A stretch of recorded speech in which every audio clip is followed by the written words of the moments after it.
and they're here to showcase to us a precision drill as well as a movement drill. Well, these men and women spend long hours on the parade ground to perfect various routines. They work like a well-oiled machine with high levels of skill and performance. They are under the command of Staff Sergeant G.W. Gedald. Ladies and gentlemen, the Marching 24.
Yourself and the technician.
is the last and urgent call for Sergeant Major Vukuhlome to report at the holding room area.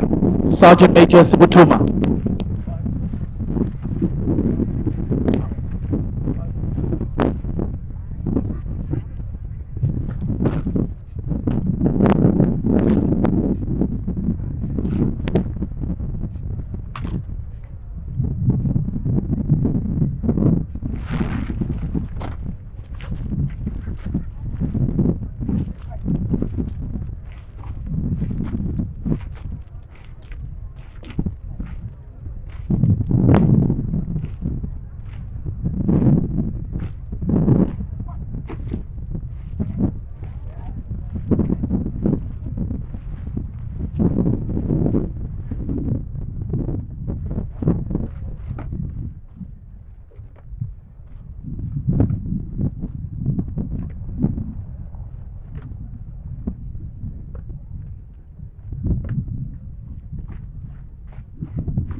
All right, ladies and gentlemen, those are men and women from the Artillery Corps, all the way from Potchefstroom. Give them a round of applause.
All right, ladies and gentlemen, I've just been informed that our chief, the chief of the South African National Defence Force, has just landed in a chopper, and any moment from now, we should be rolling with our program.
Right, ladies and gentlemen, good afternoon, good morning.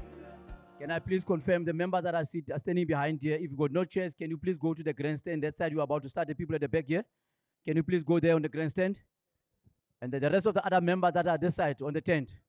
If you've got any role, nothing role to do here, can you go on the other side of the tent so that we can be able to open up the space? And then the members that are standing here, can you clear this area, please? The next thing that I will request from this side, please, I know and I believe that there are officers here, but there are also junior officers. Can you please make sure that if you're a junior officer, can you open up the space for the senior officer to come this side? With a lot of respect, junior officers, if you are inside here, can you please move outside? We can allow the senior officers to come and sit here. Thank you.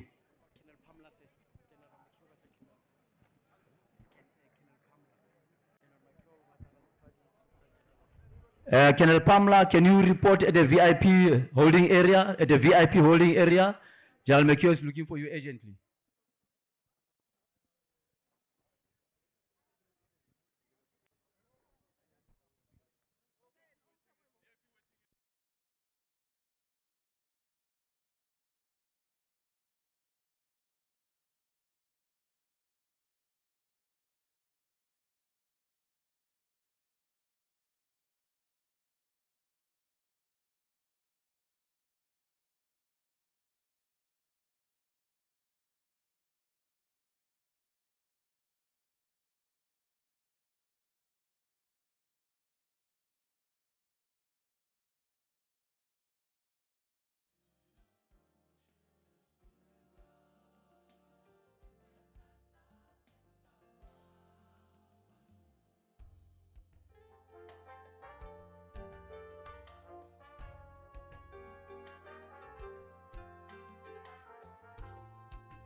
All right, standing by, ladies and gentlemen, here to give us more music are our 5 combined bands under the command of Major Nonhlanhla Nkomo, here to give us some really nice and soothing music to get us into our program. Please welcome the band.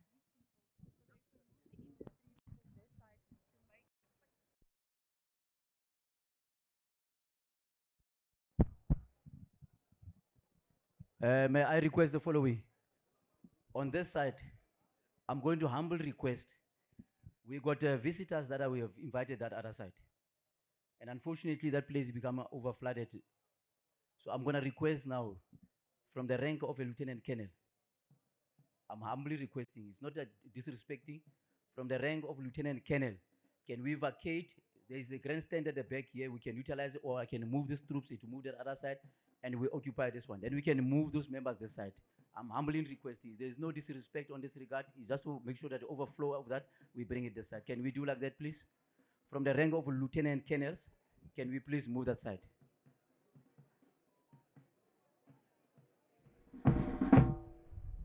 From the rank of lieutenant colonels, please.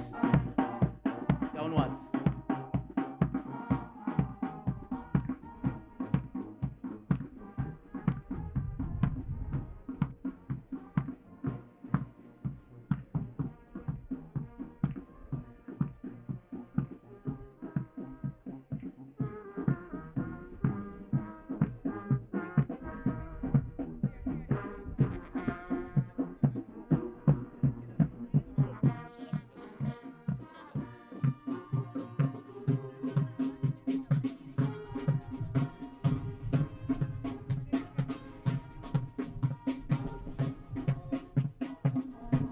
Please, I'm going to humble again. If you are a lieutenant colonel, downwards. I've said it with the respect. Major, can I ask you please, all of you, can you go that side? Please, I'm humbly requesting it. It's not to undermine anybody else. We just want to give the members that we invited, senior members, to come and sit inside. And by the way, there is also a senior officer sitting next to a junior officer. You cannot be able to tell him, hey, get off, please. It's so difficult.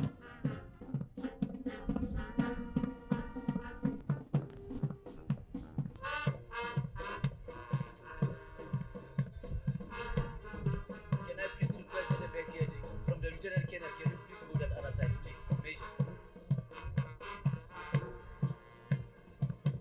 I'm asking, please, can we move that other side to allow?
Sergeant Major Twig, can you come to my position here by the lectern? Sergeant Major Twig, can you come to my position here by the lectern?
And now the end is near, and so I face the final curtain. My friend, I'll say it clear, I'll state my case, of which I'm certain. I've lived a life that's full. I traveled each and every highway, and more, much more than this. I did it my way. Regrets, I've had a few, but then again, too few to mention. I did what I had to do, saw it through without exemption. I planned each charted course, each careful step along the byway, and more, much more than this, I did it my way.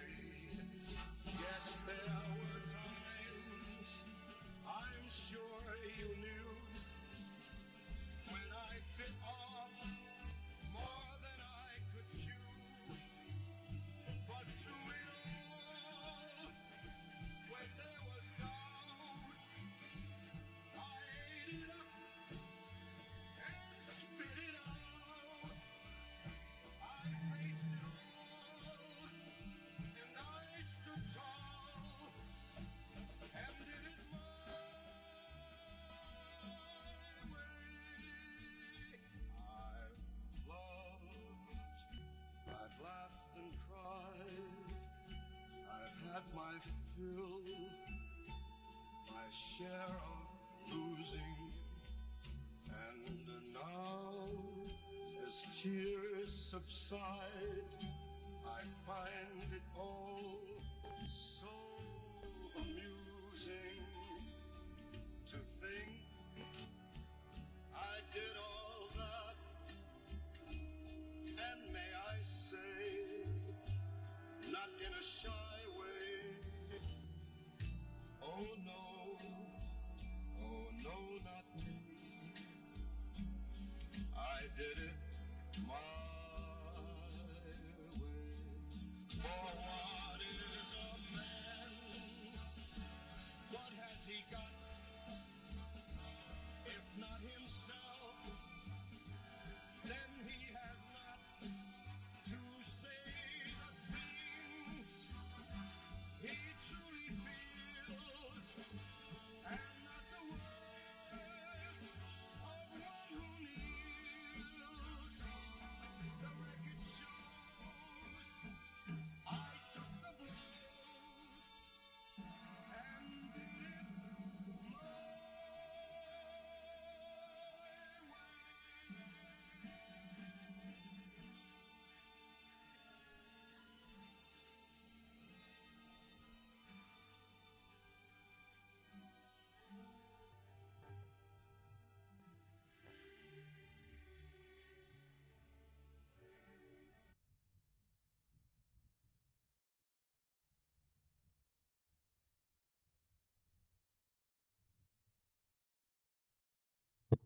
All right, good morning once more, ladies and gentlemen. We're going to start with our industry capability introduction in form of a vehicle parade.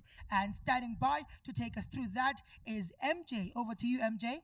Thank you very much, Sunshine. Passing by your immediate front will be the indigenous Springbok family of vehicles from the company DCD Protected Mobility. Now, this is a local South African company, and in collaboration with its partners has evolved into world leaders in design, manufacture, integration, and support of special purpose tactical wheeled vehicles, delivering innovative and sustainable solutions. The Springbok armored personnel carrier vehicles are mine resistant, ambush protected, and well received across the African continent. The designs are simplistic, and great care has been taken to ensure ease of maintenance, supportability with affordable life cycle costs. The leading vehicle is a Springbok multi-purpose weapon platform with a ZU 23mm weapon system fitted to the rear and a 14.5mm KPV weapon fitted on the roof. The second vehicle is a Springbok SD or standard vehicle typically used in border patrol operations. The weapon mount accommodates a 7.62mm mag machine gun, and the vehicle has a total crew of 11 soldiers and is extremely versatile and mobile. The third vehicle is the Springbok HD or heavy duty vehicle and is typically used as a motorized infantry vehicle in peace operations. The weapon mount accommodates a 50 Browning machine gun, and the vehicle has a crew of 12 soldiers with a high level of mine and ballistic protection. These permanent 4x4 Springbok vehicles feature powerful diesel turbocharged engines with automatic transmissions, sufficient payload, and outstanding performance in terms of strategic, tactical, and critical mobility. The two Springbok vehicles will soon participate in the border patrol evaluation of the South African Army, and they are equipped with local project radios from Raytech Communications.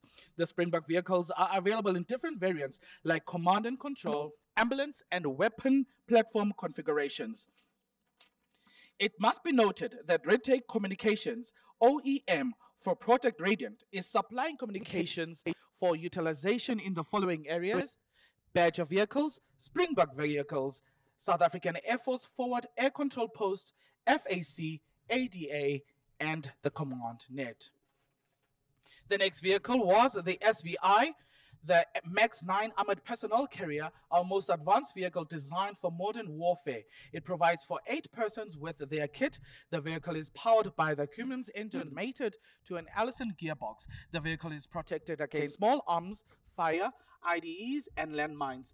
The MAX 9 is participating in direct fire support base role in the exercise Vukuhlome. A 12.7mm Reatec Rogue Light remote weapons station machine gun that provides a high rate of fire towards the enemy. It is operated remotely from inside the vehicle by means of a joystick. The MAX 3 six-wheeler is SVI's latest additions to the MAX family. The vehicle is based on a Toyota Land Cruiser driveline. In exercise Vukuhlome, the vehicle is equipped with the Scorpion mortar system fitted with an 81mm mortar tube. In front of you now, from left to right, we unveil the new generation infantry fighting vehicle, the Badger. The state-of-the-art vehicle revolutionizes combat for enable engagement while in motion, providing a distinct tactical edge in both daytime and nighttime. The Badger, a fully self-reliant and self-propelled infantry combat vehicle, boasts independent and stabilized sights for precise firepower during movement. Its hunter-killer operation capabilities render its formidable presence on the battlefield. First on the line is the variant accommodates a driver, vehicle commander, that is the section variant, turret commander, gunner, and 7 infantry crew members. It's armed with an indigenous linkless hopper-fed cam gun, 30mm by 173, and a 7.62mm by 54 Coxwell machine gun. The automatic fire directing system allows for accurate fire on the move, enhanced by paramedic commander sight for hunter operations. Next was the command variant designed for command operations. This variant houses a driver, vehicle commander, commander gunner, and 3 team members. Its main armament is a 12.7mm by 99 machine gun, and its features a basic man-in-the-loop fire control system. Last was the ambulance variant, essential for medical support. It's built on high roof platform. It accommodates a driver, 4 personnel, and varying combinations of casualties, either 7-seated, 3 on stretchers, or a mix of both. The variant is equipped with integrated storage and equipment provisions from the SAMs, along with communication system from Project Radiant.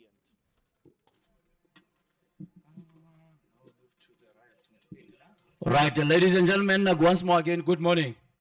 We're about to usher the Chief of the South African National Defence Force, together with the Chief of the Army. We will request that everybody on the hill, inside the tents, on the pavilions, to stand up when the Chief comes in, up until he has taken his seat. The rest of the members in front here on the stairs, can you please clear the ways so that we can be able to usher the Chief of the South African National Defence Force.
Thank you. Can we quiet down? Please stand.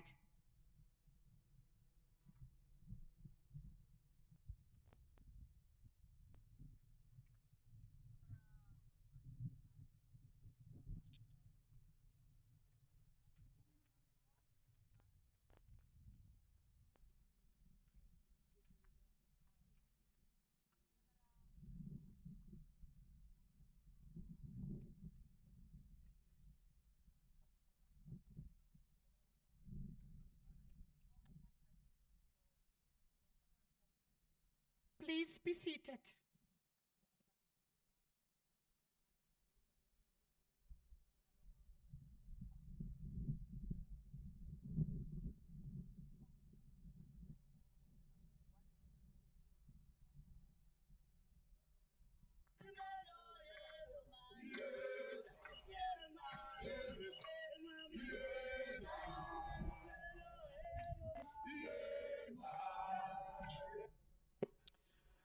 This is MJ on the Lewatra News Channel 7 Morning Edition.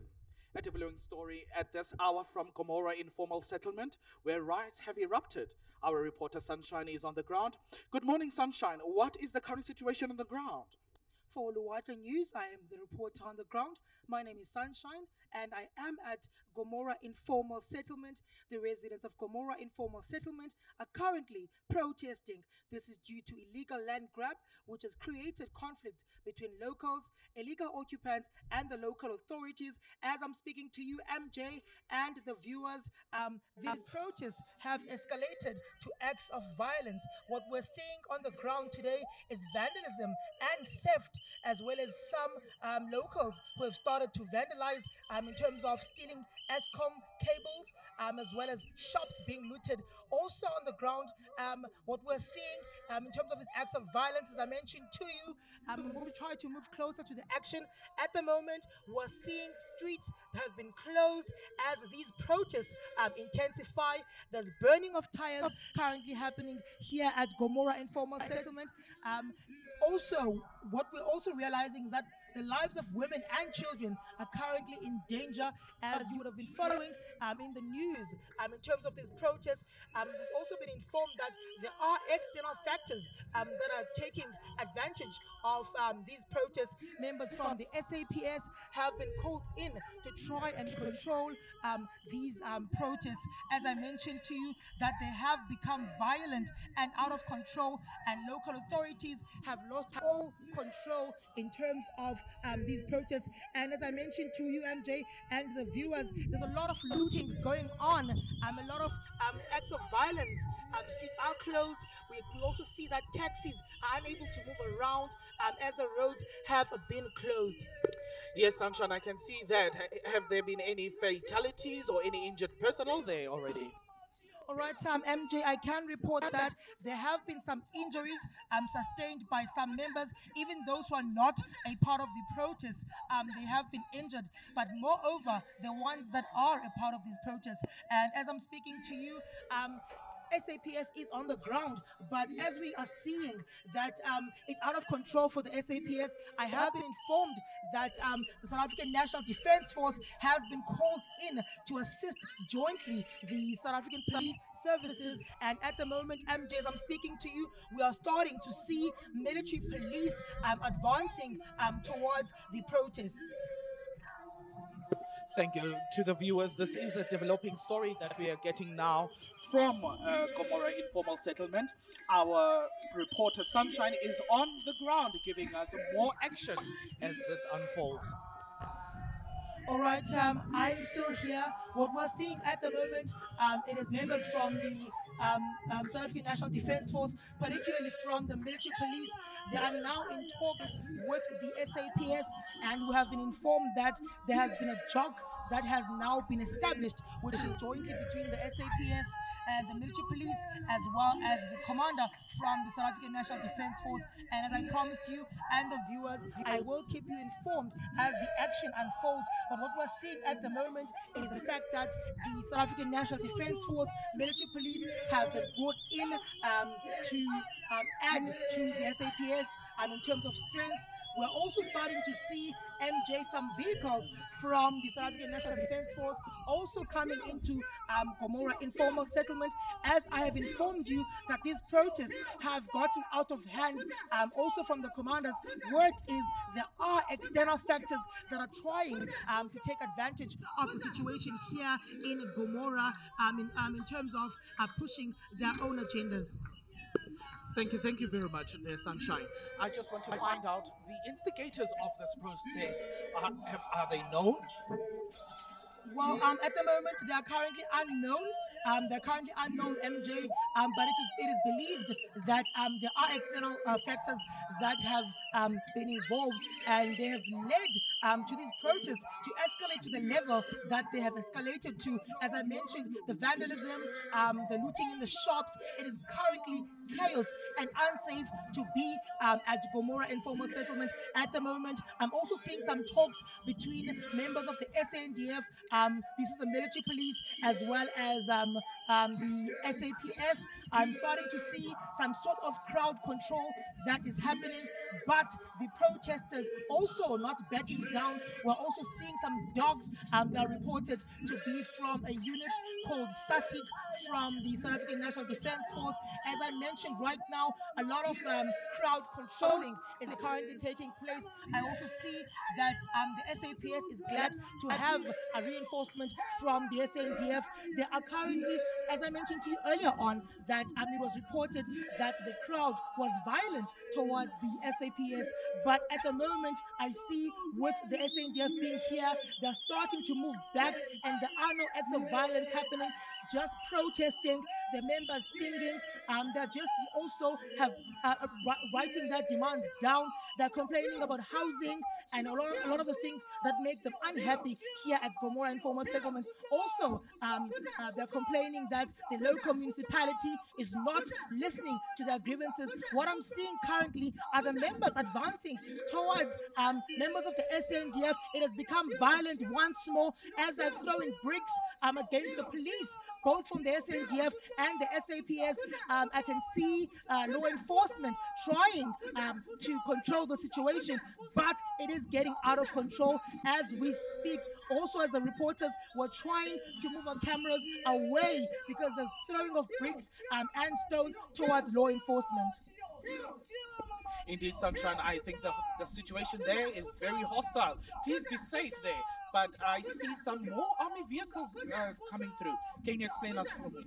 All right, MJ and the viewers, what we're seeing currently on the ground are members from 15 South African Infantry Battalion have been dispatched to assist here in Gomora. As I mentioned to you, that the situation is getting out of hand for law enforcement. So members from 15 Sai have been dispatched down here to try and assist and also do this crowd management. As I mentioned to you, that the members are becoming violent towards law enforcement. What we're seeing is still the protests going on. Members from 15 Sai have come in now with their vehicles. I've also been speaking to the commanders just to get more information in terms of what is going on, and we have been informed that in situations where the SAPS cannot be able to handle the South African National Defence Force is then brought in. We're starting to see more vehicles coming into the scene, MJ, as it becomes more violent, more looting taking place, as well as burning of tires. Roads are closed. Women and children just worried in terms of their lives. As I mentioned to you, this is an informal settlement. We're seeing a lot of fire as well in terms of shops burning down, as well as some of the shacks where people live in have also been burnt down. So we do not know what the current situation on the ground is going to unfold like, but as I mentioned to you, the SNDF is on the ground. They're starting to come in. Members from 15 Sai, we're seeing dogs also coming to assist with crowd control from SASIC. We've been told as well that they're going to bring in some motorbikes, but as I can mention to you, it is currently chaotic here at Gomora Informal Settlement. Thank you, Sunshine. I believe this is the second protest that is happening in this area. Well, we lost two lives last week, and I see now it's happening again. What's happening with the society? All right, MJ and the viewers, what we're seeing right now is motorcycles coming in from SASIC to also come and reinforce the situation as part of crowd control as well. It is very bad, as you mentioned, that some lives have been lost, and it has been emphasized that there are external factors in terms of them trying to push their agenda to hurt the government.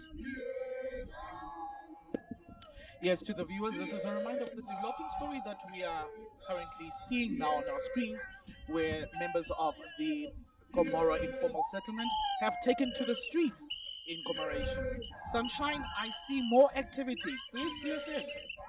All right, at the moment, MJ and the viewers, what we're seeing is also members from SASIC coming in with their horses. Earlier on, we saw them coming in with motorcycles. As I mentioned to you, if you have not been following the story, members from 15 Sai have been dispatched as well on the ground. Members from the military police have been also dispatched to come and assist the South African police services as the situation gets out of hand here at Gomorrah informal settlement. I see also now, as I mentioned to you, that the horses have come in. The crowd, MJ, and the viewers has grown rapidly. The acts of violence also increasing. But I see with the involvement of the SANDF, something is starting to happen. I see some members of the crowd negotiating with law enforcement, speaking to members of the SANDF, telling them that had the local municipality or the local government listened to them or their grievances, the situation would not be out of hand. They're complaining that their grievances are not being heard. As I am looking right now, the crowd being pushed away from law enforcement, they're starting to subside as this reinforcement from the SNDF has been on the ground. I see they're pushing the crowd away. I see the commanders from the SAPS and the SNDF also getting in negotiations. I genuinely just see a change in terms of the situation at the moment. We thank you for the live update at Gomorrah Informal Settlement. It is indeed a developing story this morning. All right, MJ, also what we're seeing are the dogs from Sussex doing crowd control. There is a member that has been identified as a destabilizer and one of the main instigators in terms of these riots. And I see the dogs have put him down. And I also see military police coming to arrest the said individual whose name we do not have at the moment. But we have been told that he's one of the main instigators as well as one of the people that have opened doors in terms of the violence that is happening at Gomorrah Informal Settlement. And as I've been informed by the commanders on the ground, that there are external factors that have used the situation here at Gomorrah for their own political agendas. And this said gentleman is believed to also be linked somehow to these people. Also, we've started to see medical personnel from the South African National Defence Force that are reported to be from SAMS, which is the SA SA Military Health Services, rather. They are also being dispatched here with a Mfezi in terms of the intensity of the riots here in Gomorrah Informal Settlement. We're now seeing that the crowd has been pushed back. We're starting to see law enforcement engaging in conversation as the situation here in Gomorrah Informal Settlement unfolds. I'm going to try and move closer just to listen to what is happening at the moment. I see military police beginning to move away as the crowd has been dispensed. I see them climbing into their vehicles as well as the SAPS also climbing into their vehicles. I'm going to try and move closer to the action now just to hear what are the further developments. Thank you very much, Sunshine. We believe that the Minister of Police will brief the media later today on the events that transpired here tomorrow at Gomorrah Informal Settlements. But keep us informed on what is happening there. All right, there seems to be some form of stability now at Gomorrah Informal Settlement. I see the crowd has moved away. I see this South African Police Services also embarking on their vehicles. They're starting to move away as well from Gomorrah Informal Settlement. What has been said, though, by the commanders, both from the SAPS and the SANDF, as I mentioned, that there's more to these riots than we know as the viewers and as the reporters on the ground. The situation is currently being monitored. I see the SANDF has not completely left the scene. MJ and the viewers, they are still here as the SAPS and the military police beginning to withdraw. I see also members from Sussex also beginning to withdraw from Gomorrah as the situation is currently stable on the ground. I'm going to be speaking to the commanders just to hear what is going to happen further from here. As I spoke to them earlier on, they did say that they are not going to completely leave the area at the moment because they believe that something else might just erupt here in Gomorrah, as they believe that there are external factors that have used these riots to their advantage as well as pushing their agenda. Thank you, Sunshine. Yes, I see there now the horses are withdrawing. It means that calm and stability has been made.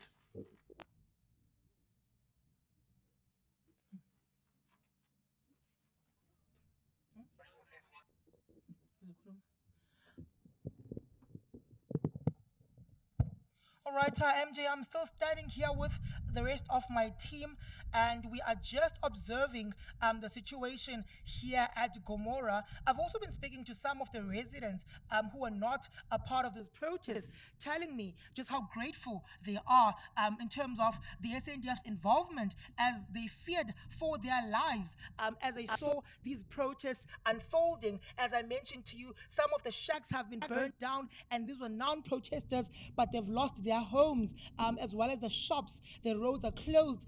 People are unable to go to work. Children also unable to go to school. So at the moment, I am at least able to speak to the residents of Gomora, who are glad that the SNDF was dispatched here, as they saw the South African Police Service losing the battle in terms of the numbers, in terms of the riots. Like I said, that it was believed that these riots had other influences. So at least now I'm able to walk around and speak to the people, but I will be on the ground just to monitor and see if anything else erupts. And I think that we should be able to keep the viewers abreast in terms of what is going on here at Gomora. But at the moment, what we're seeing is the forces withdrawing. We're also seeing people beginning to dispense, and I can safely say that they look like they're no longer protesting. They're just some groupings having talks, and I believe that they also issued a memorandum of understanding in terms of their demands, and they do believe that these will be addressed with the local municipality and the local government in terms of their demands, in terms of finding peace and stability here at Gomora. We're also seeing the members from 15 Sai withdrawing from the scene. We also saw now that the SAPS have withdrawn, as well as military police and all the other forces that were on the ground, and we're beginning to see a lot of stability here at Gomora. And if anything changes, I should be able to let you and the viewers know. Thank you very much, Sunshine. We will take a short commercial break, and after we'll go back to Gomora informal settlement, where we have seen riots erupting and looting, burning of tires, and streets being blocked. Thank you. This is MJ for Channel 7 Luatla News.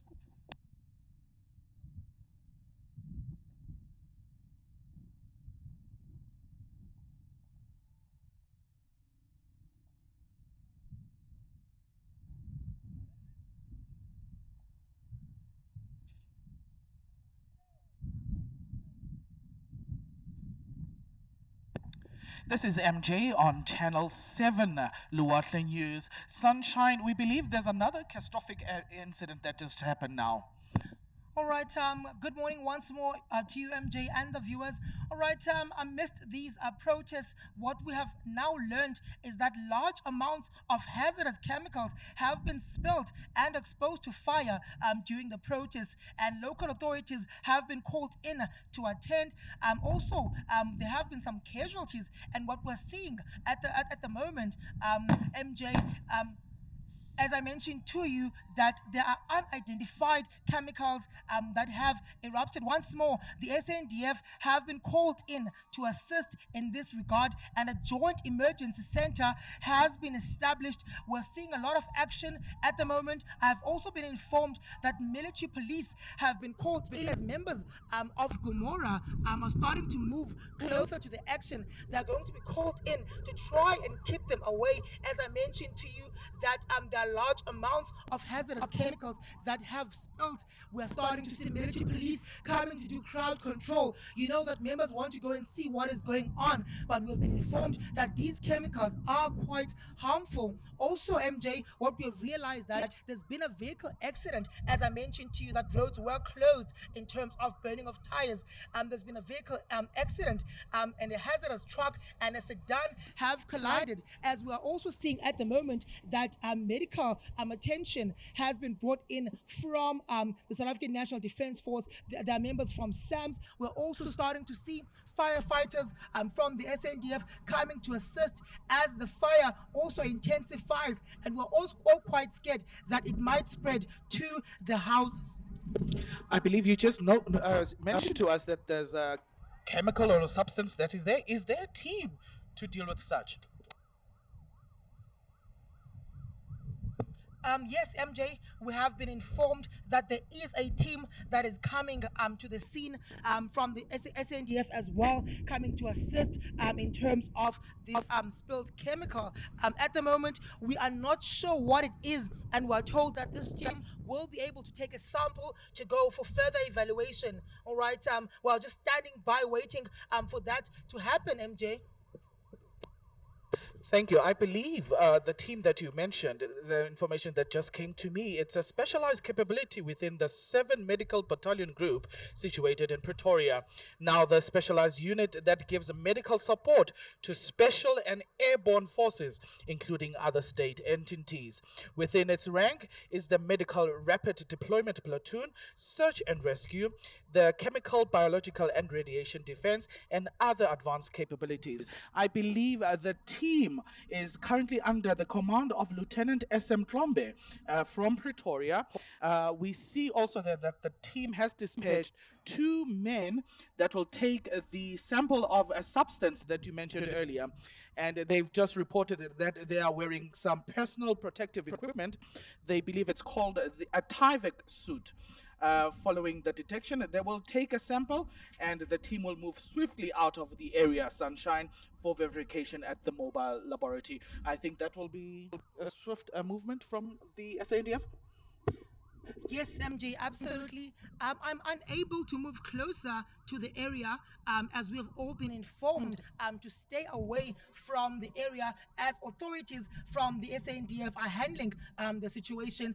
But what I can see at the moment, it seems like the clearing of the area is taking place. I also see that the firefighters have managed to put out the fire. So we're just staying a bit away from the main area, and I also see that the casualties in terms of the members who have been injured, they've been put on the ambulance, as I see members from the SNDF, from their health service attending to the situation. But bottom line is that we are unable to come close to the area that I'm mentioning to you at the moment. But I will keep you updated. I see members who have been injured. They're being taken to the ambulance to receive medical care. I also see that the situation has been cleared now, MJ, and the local authorities from the SANDF, they are starting to dispense from the scene.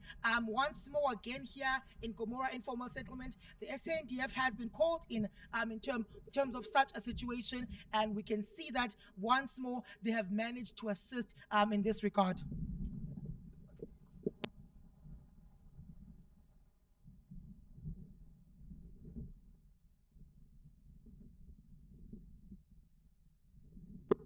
Thank you very much, Sunshine. To the viewers, we have already had 2 developing stories here in Gomora informal settlements where we saw some riots there, and now also with Hardis, a substance that was a spillage there, and we've seen the team in the SANDF managing the situation, both situations. I believe the chief of the South African Defence Force is very proud of the forces. Sunshine, what is the current situation there? All right, currently it is order here at Gomora. As you have deployed me for the whole day here, we're just evaluating to see what is currently happening. All right, as I'm standing here, I am seeing members from the military police as well coming onto the scene. So I'm just going to stand here and observe as to what is happening, MJ. I've also heard that the South African National Defence Force, they have deployed a helicopter that is coming into the scene in terms of extracting a member that has been injured. They are coming here, as I mentioned to you earlier on. So another story that we received was the fact that there was a bridge that was destroyed, that was built by the engineers for the members of Gomora to be able to use. So the area from where I'm observing is close to the bridge. There was a flood in this area as well. So that bridge was built there rather, and now the helicopter is coming to extract a patient that is close to the bridge. I'm going to try and move closer to the action to see what is happening right now.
Sunshine, we just saw a chopper. What happened exactly?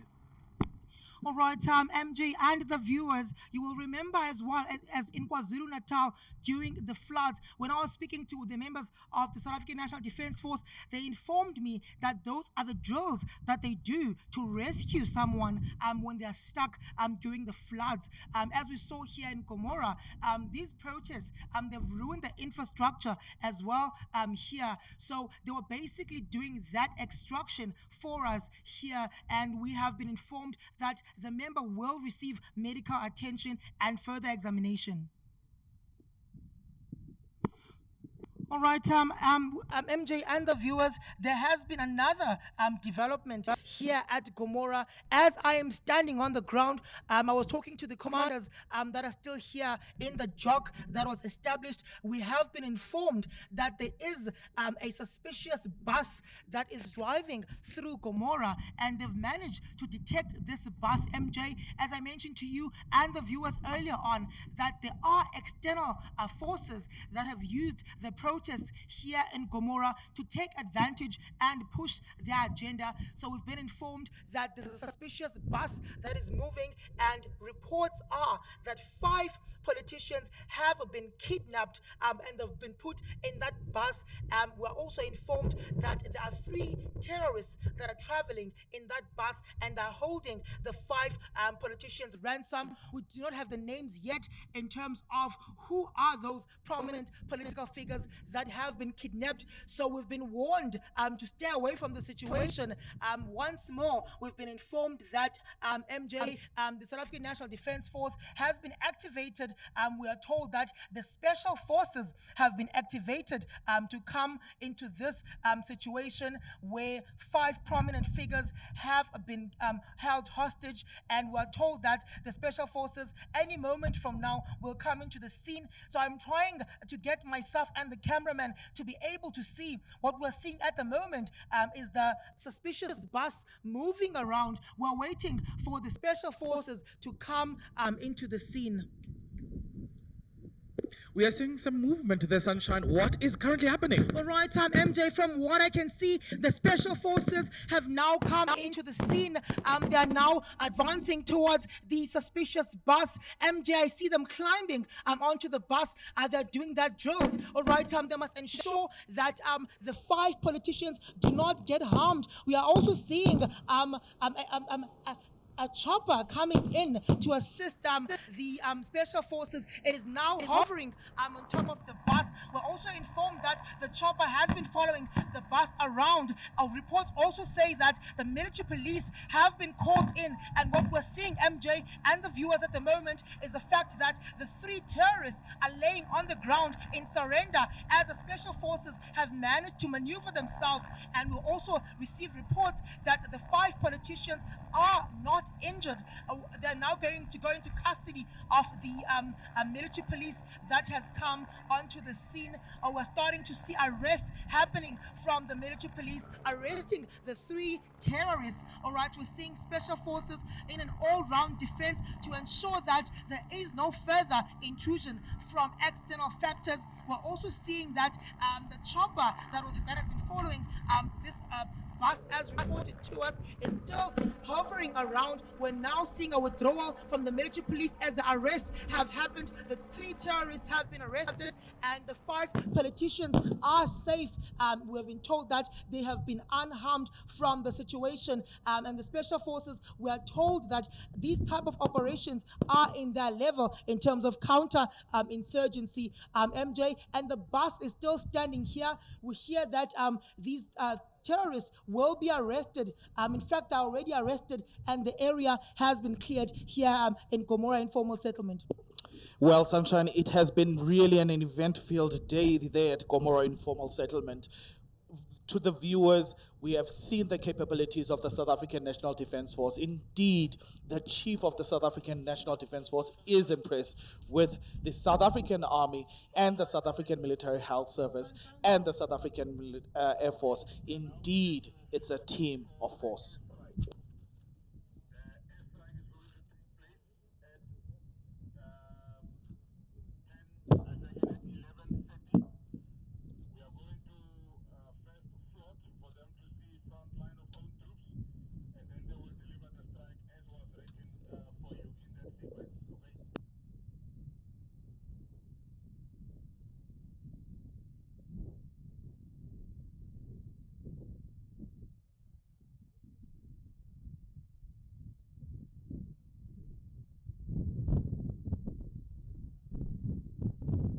All right, that will be all from me, Sunshine, the reporter on the ground in terms of Gomorrah informal settlement. We hope that you were following the story. I'm now going to send back to studio to MJ. Thank you very much, Sunshine. Coming from Gomorrah Informal Settlement, this is MJ from Luwatra News, Channel 7.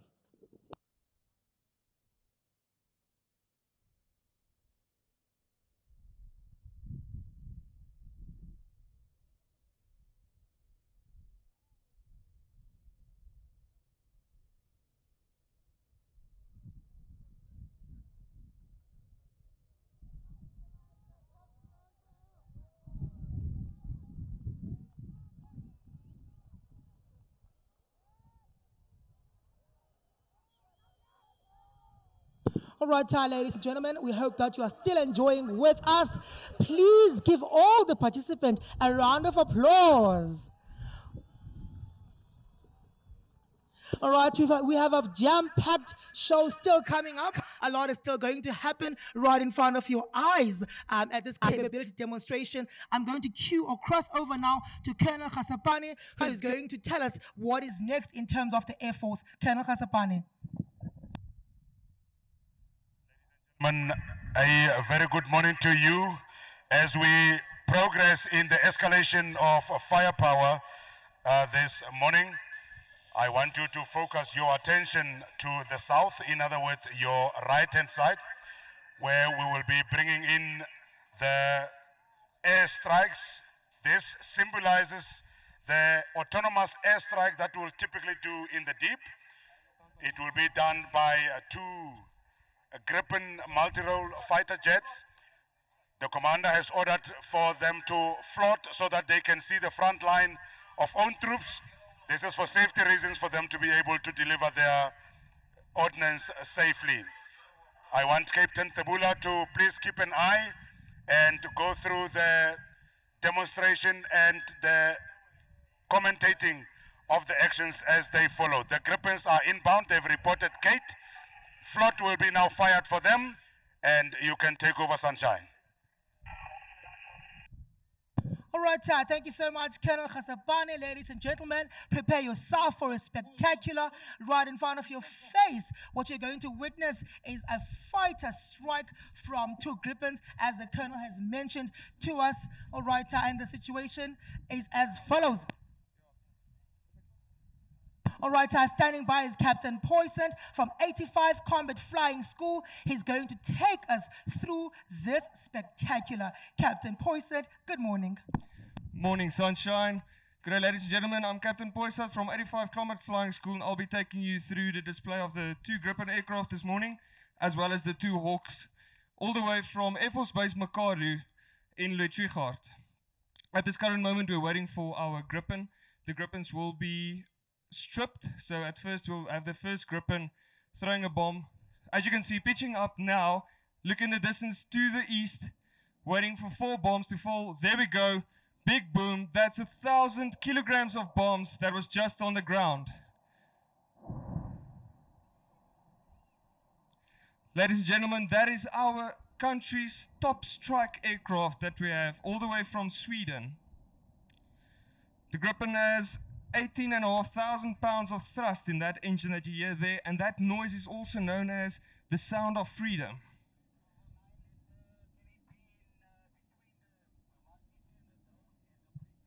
The Gripen aircraft has been commissioned in South Africa from 2009 and has been in service since. We've bought a total of 26 of those aircrafts. Commander for the first aircraft was Colonel Mashaba, who is also the commanding officer of 2 Squadron in Makaru. His call sign is Burbu.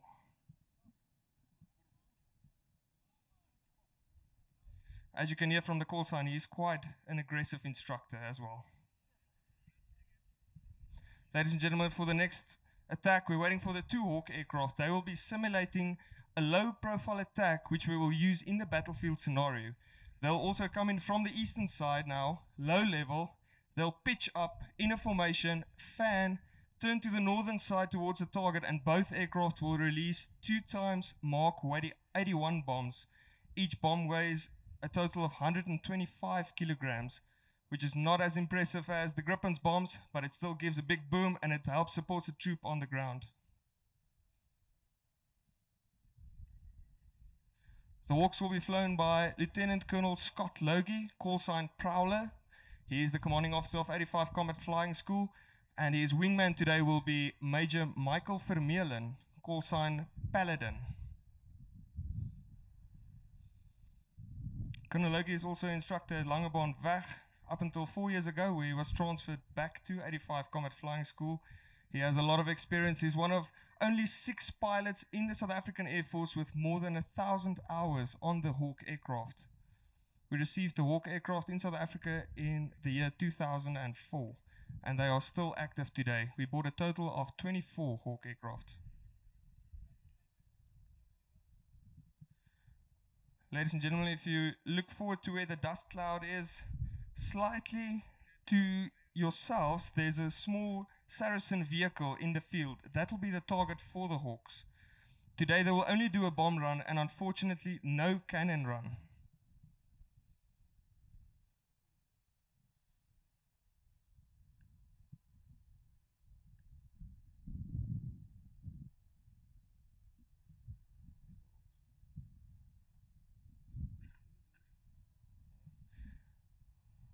The BA Hawk Mark 20 is a British aircraft with only 6,500 pounds of thrust, which is about 3 times less than the Gripen, and therefore it's only our lead-in fighter aircraft or fighter training aircraft, and this is what we use there up in the north of the country to train all the fighter pilots that you will see in South Africa. Everyone needs to go through the phase of Langebaan. After Langebaan, where you fly the PC-7 Mark II, you'll go over to the Hawk Mark 120, and then after flying the Hawk Mark 120, you will go over, eventually, if you're good enough, to the Gripen aircraft.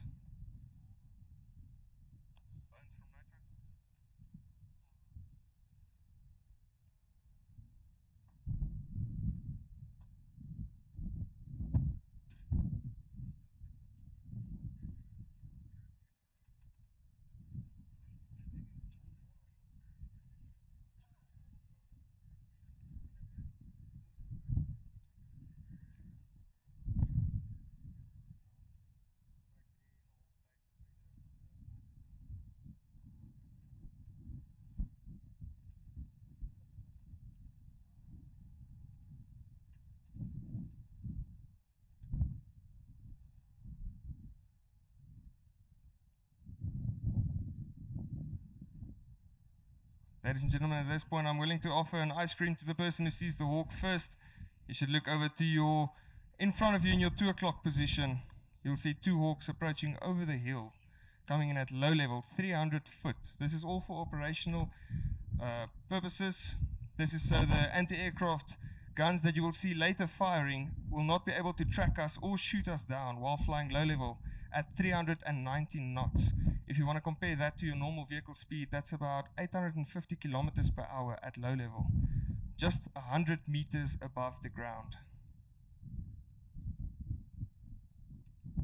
Therefore, pilots also eat a lot of carrots to keep their eyes good and well to see far into the distance.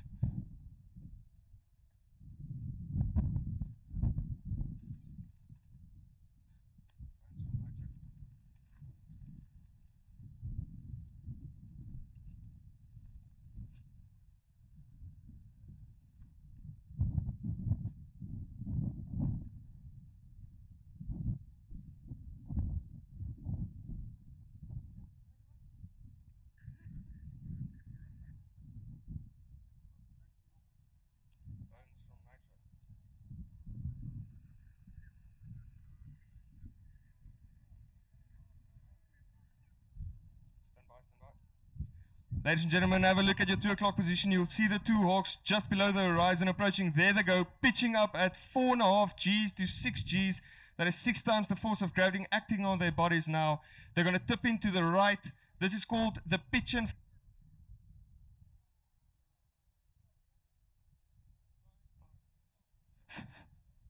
climbing all the way to 5,000 foot in the dark.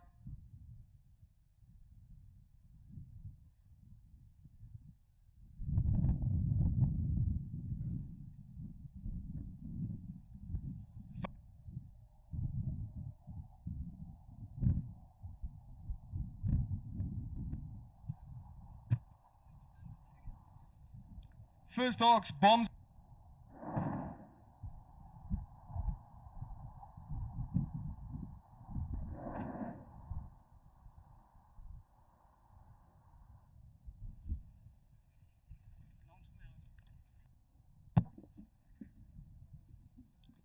Apologies, ladies and gentlemen, for the bit delay there in the comms. There you have the two Hawks from Air Force Base Makado delivering 4 Mark 81 bombs on target. The second person, Major Mike Vermeulen, only qualified recently on the Hawk, and as you can see, he's just as well trained as his leader.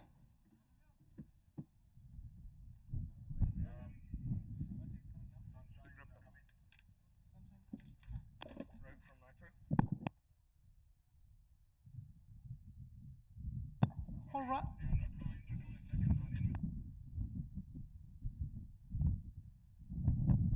Ladies and gentlemen, you can feast your eyes to the left-hand side now. The Grippins will be running in left to right.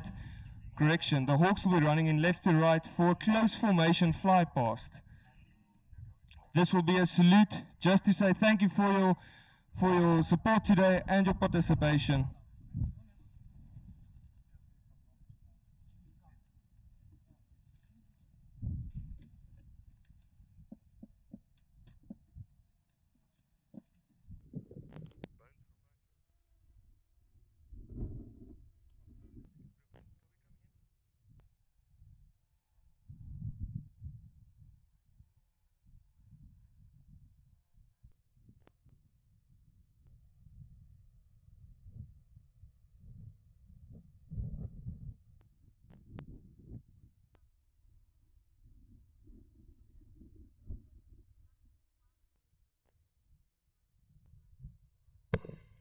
Ladies and gentlemen, 85 Combat Flying School, 2 Hawk Mark 120s just for you, fly past at 200 foot.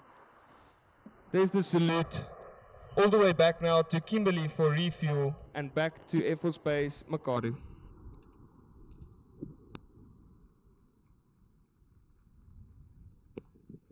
Sunshine, I am impressed. What a beautiful show indeed. Absolutely, MJ. What a spectacular, what an incredible show. All right, showing us the Hawks and the Gripen. That was our highly competent South African Air Force.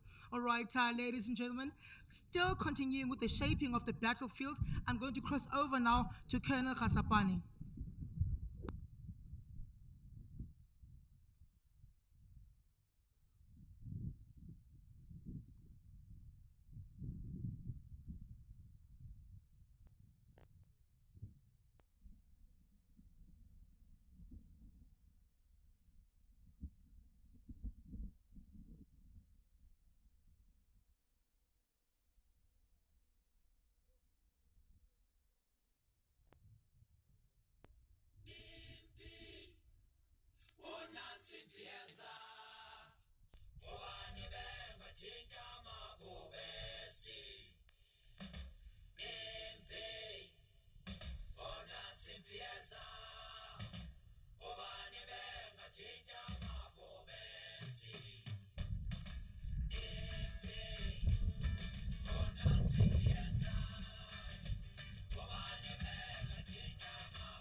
Sunshine, I believe that more is still to come today on this Distinguished Visitors Day. Is that so?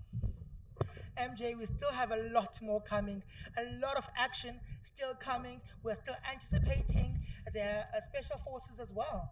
So, a lot of action right in front of our eyes is going to unfold. And I really hope that our audience is still enjoying. And if this is the first time you are seeing this CAP demo, prepare yourself for more. Not forgetting that people must stay hydrated. I believe the UV index today is very high. So keep hydrated and stay away from the sun.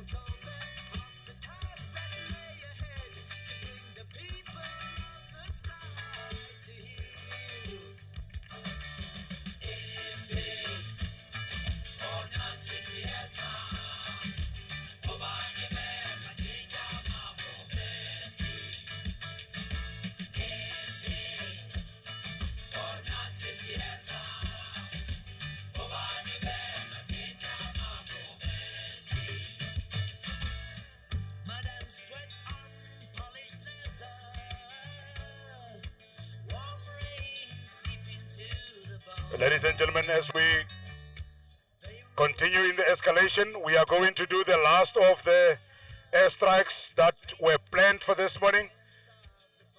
It will be done by means of the Gripen, once again coming in from the south. The front line of own troops here in front will be made visual to them. They should be reporting gate soon, handed over to the FAC, and I will then also let the commentary continue with regards to this. I am communicating with the FAC on the ground to ensure that we are going to have the communication with them as they report gate. Gate has been reported. Ladies and gentlemen, you can fixate your eyes to your right, in other words to the south, as the Gripen is inbound. Sunshine. All right, Ken and Khasapane, we're all just anticipating and standing by for the Gripen. The Air Force has just given us a spectacular today, so we're all just excited and fixated on the action.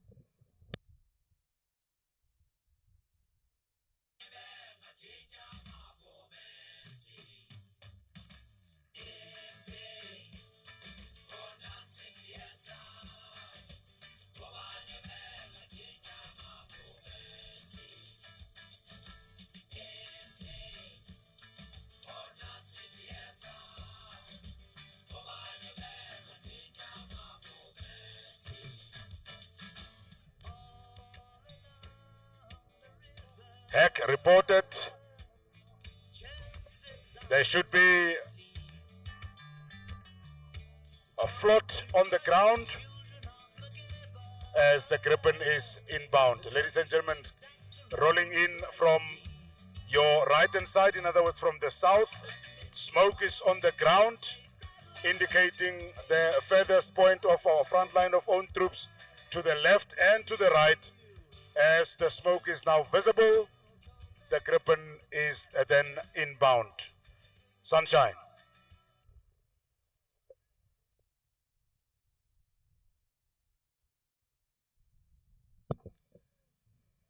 All right, ladies and gentlemen, we're just waiting for the Gripen to come to the forefront. As you can see, the smoke has been thrown, and any moment from now, the Gripen should be here. Sunshine, this is action after action. I might say Vukuhlome, exercise Vukuhlome 2023. It's an action-filled event. All right, MJ, prepare for more action. After the Gripen, I am bringing more action to it. I'm sitting down.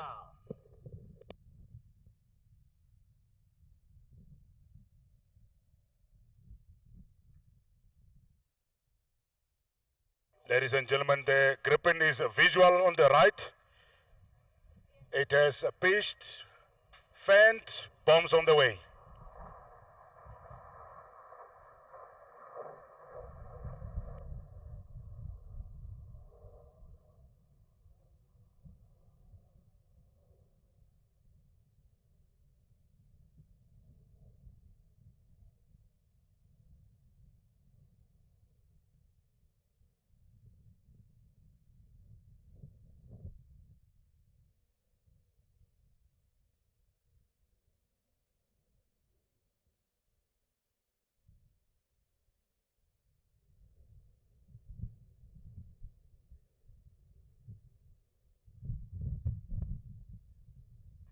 Ladies and gentlemen, the Gripen pilot was not happy with the float.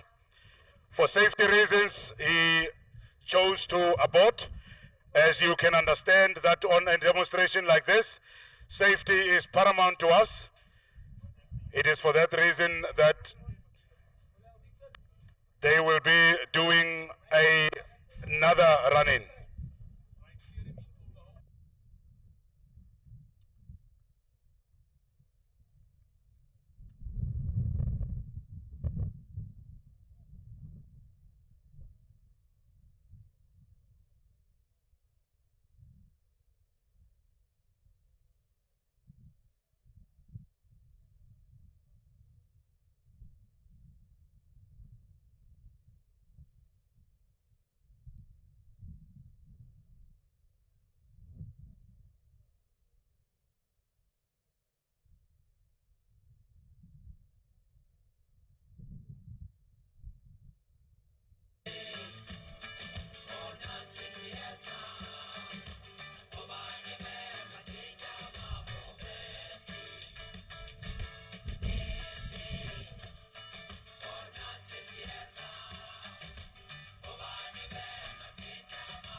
I see some activity in the sky.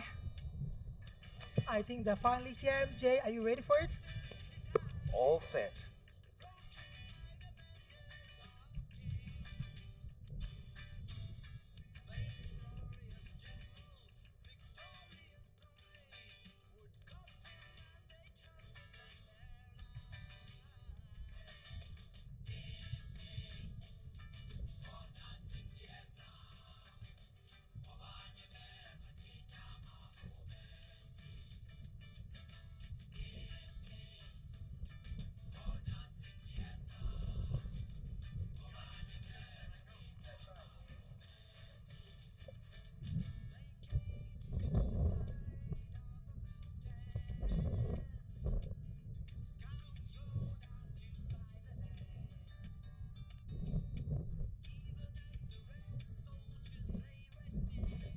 Ladies and gentlemen, as the situation continues here, in and hold to the western side, in other words, behind you, we have got the Kaza 212 with the beginning then of the airborne phase of our operation here.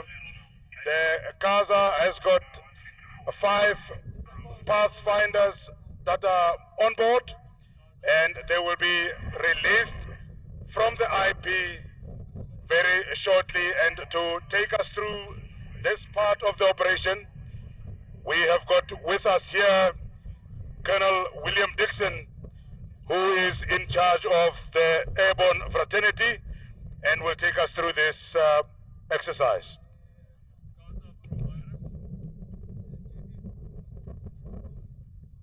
Kaza from virus.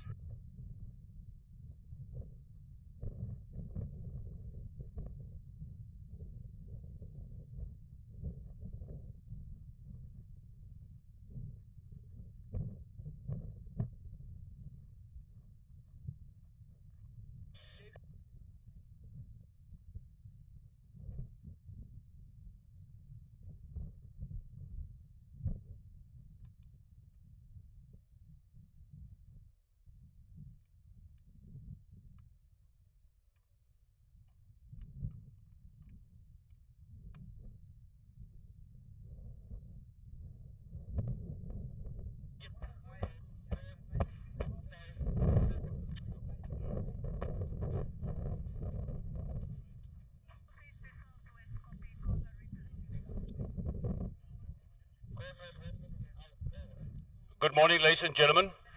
I am Colonel William Dixon from 48 Airborne Modern Brigade. We are having a small airborne demonstration for you. Currently at 2 minutes out is the Kaza 212 from 44 Squadron. and they are en route to drop 10 Pathfinder paratroopers for us. They are currently positioned at 9,000 feet above sea level, and they will be running in from our southwest, more or less slightly to your right, and they will be over target in about 1 minute. Currently on board of the aircraft are 10 members, a combined group from 44 Parachute Regiment, 500 Squadron from the SAF, as well as members from 4-8 Airborne Modern Brigade and a few Pathfinders. They are currently rigged to drop with free fall from a height as indicated, and I will give you a heads up as they proceed and get closer.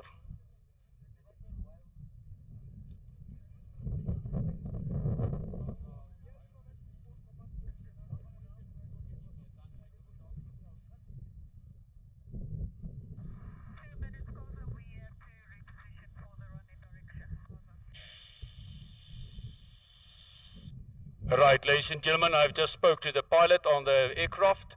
They have repositioned and they're now 2 minutes from the drop.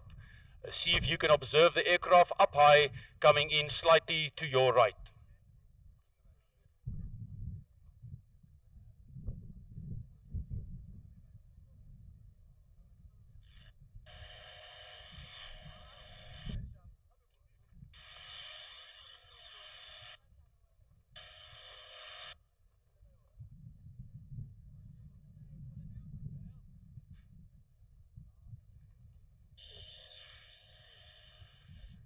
Okay, ladies and gentlemen, just a correction. If you look to your left, to the north, Akaza is now repositioning and they will move in over the target. Turning right now. I can just indicate that the Pathfinder team commander on board is Captain Bajana. He is a very senior instructor at 44 Parachute Regiment.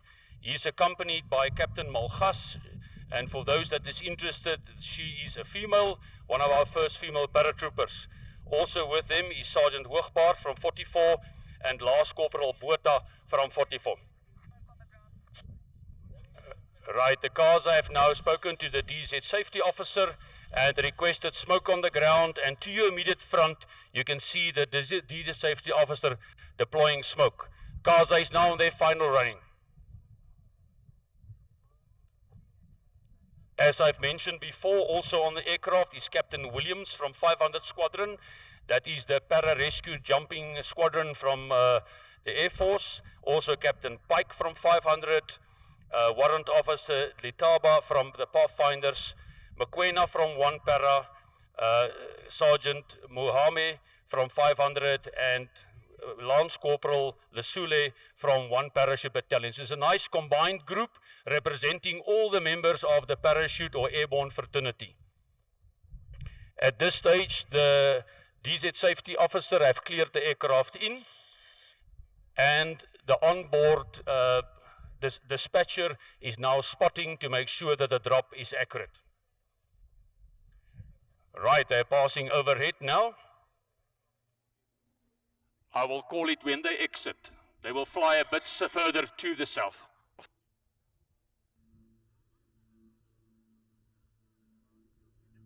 Watch the ramp. They will jump from the ramp.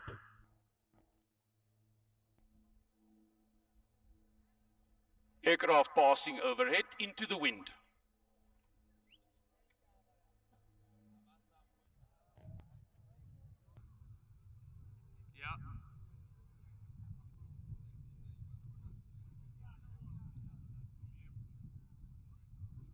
Exit, exit, exit. 10 jumpers will now exit. They will fall now and accelerate to 200 kilometers per hour, and then they'll open their chutes.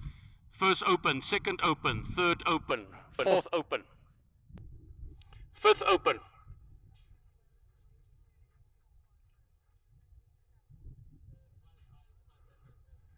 Right, 5 out, 5 open.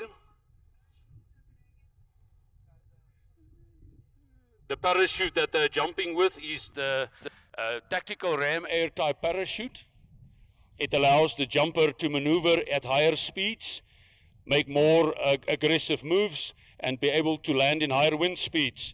Therefore, the parachute is ideally suited for the infiltration of pathfinders on unmanned drop zones.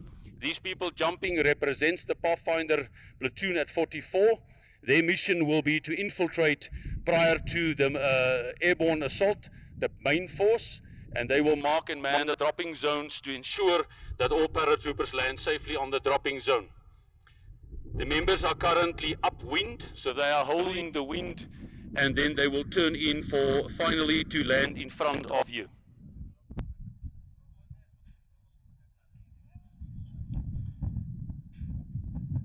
You can see that they have a small parachute trailing behind the main canopy. That is the pilot chute that allows the jumper to open up the main canopy.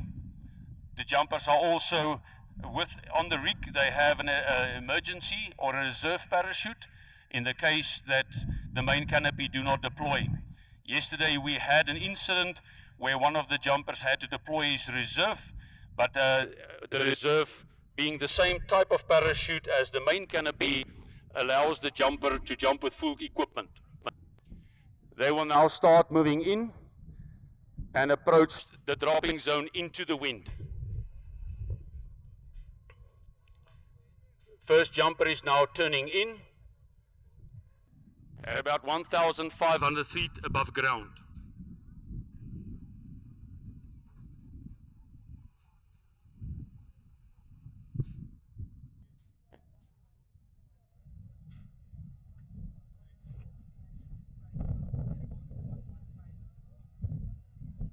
The parachute is shaped like a parafoil or an air wing. Therefore, wind will flow over and under the canopy, creating a low pressure on top, high pressure at the bottom. Therefore, the parachute will create lift. So you fly it more or less like the pilot will fly his aircraft using the parafoil as a wing. First jumper coming in. That will be Captain Bejana. He is the team leader and is also the senior parachute instructor. The members have now formed a stack to land in sequence to prevent mid-air collisions. You will notice as the jumper approaches the ground, he will position himself into the wind and then flare the canopy to reduce forward speed and therefore lessen the chance of injury. Let's watch. Coming in. Flaring. Very nice. Any landing you can walk away from is a good landing. Right, next two jumpers coming in. The wind is a bit tricky. Flaring. Say. Third jumper in. You can see they are landing. They are landing on very rough terrain, but because of the ability to slow the forward speed of the canopy, reduces the chance of injury.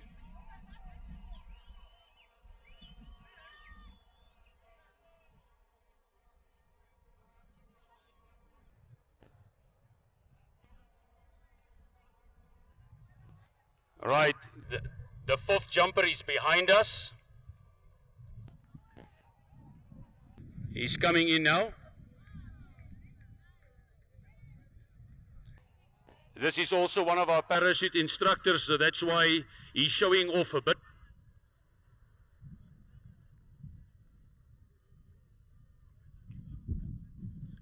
This level of training takes a while, and these people are highly skilled, even in these very difficult wind conditions.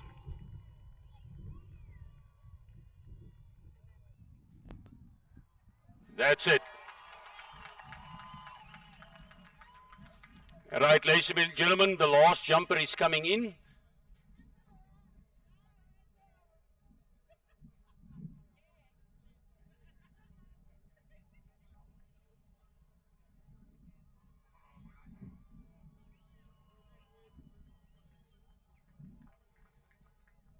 Righto, nice and smooth. You do not want to do radical turns close to the ground.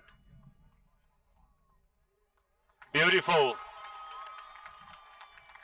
Right, ladies and gentlemen, give these people a hand. These wind conditions were extremely difficult. The wind was gusting at the limits, but they still managed to reach their objective and land safely. Congratulations, pathfinders. Right, ladies and gentlemen, we're just giving them a bit of time to clear the area. Then we will continue with the next event.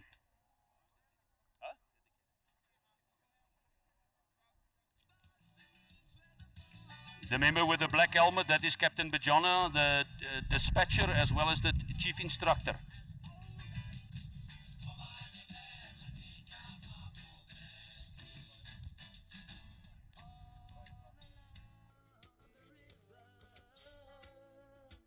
Right, ladies and gentlemen, I have cleared in the BK.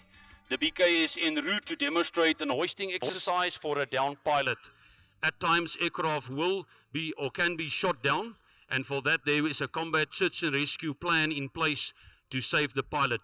To your front, the pilot is waiting in the bushes for the BK to approach and to extract them. For this exercise, the BK will be accompanied by the Augusta 109 with an onboard sniper to provide overwatch and security. You can observe now to the south, to your right, the two helicopters approaching. The BK is from 15 Squadron in Durban. It is also part of Charlie flight.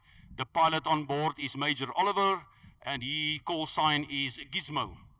Behind him is the Augusta, will provide overwatch.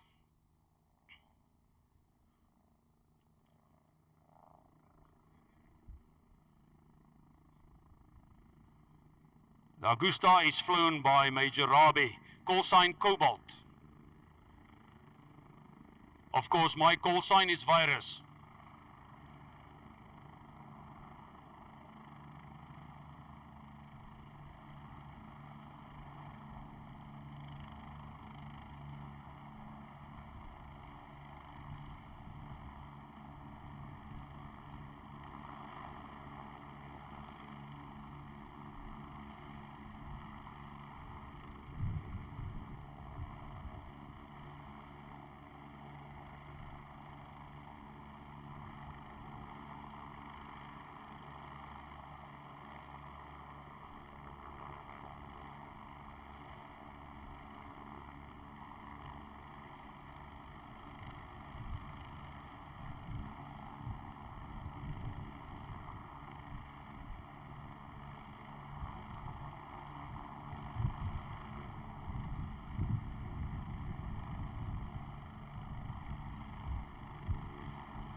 Right, ladies and gentlemen, you can observe for our next event, we are going to do an hoisting exercise. I say again, a cargo sling exercise. Approaching the LZ is a Gecko vehicle from 44 Parachute Regiment. The driver is Corporal Nanu. They will set up a shop just to your front, and we will lift the cargo from the trailer as the BK will approach. Augusta still flying overwatch.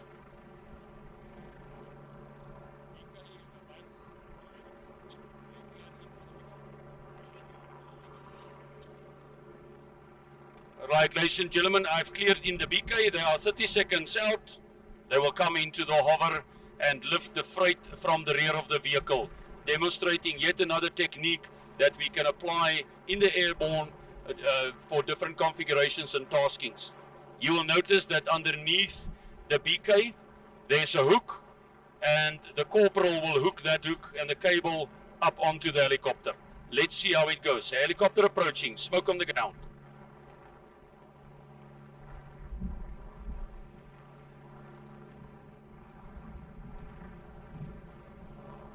BK running in.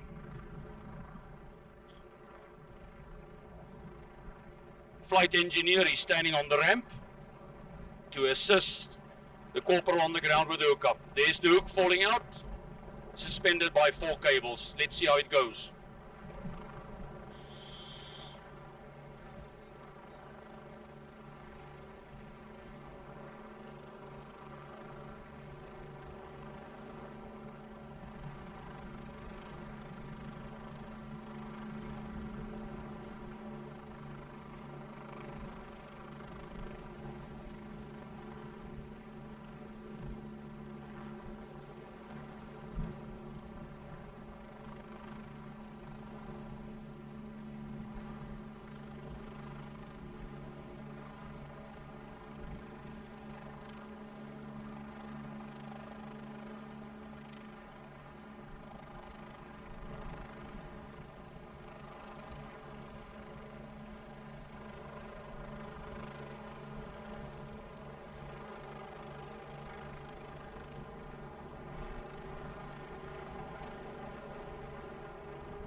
Right, ladies and gentlemen, that concludes our airborne phase of this exercise.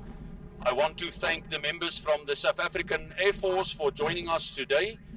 These wind conditions are very difficult and the flying was superb. Thank you from our brothers from the Air Forces, from the Army side.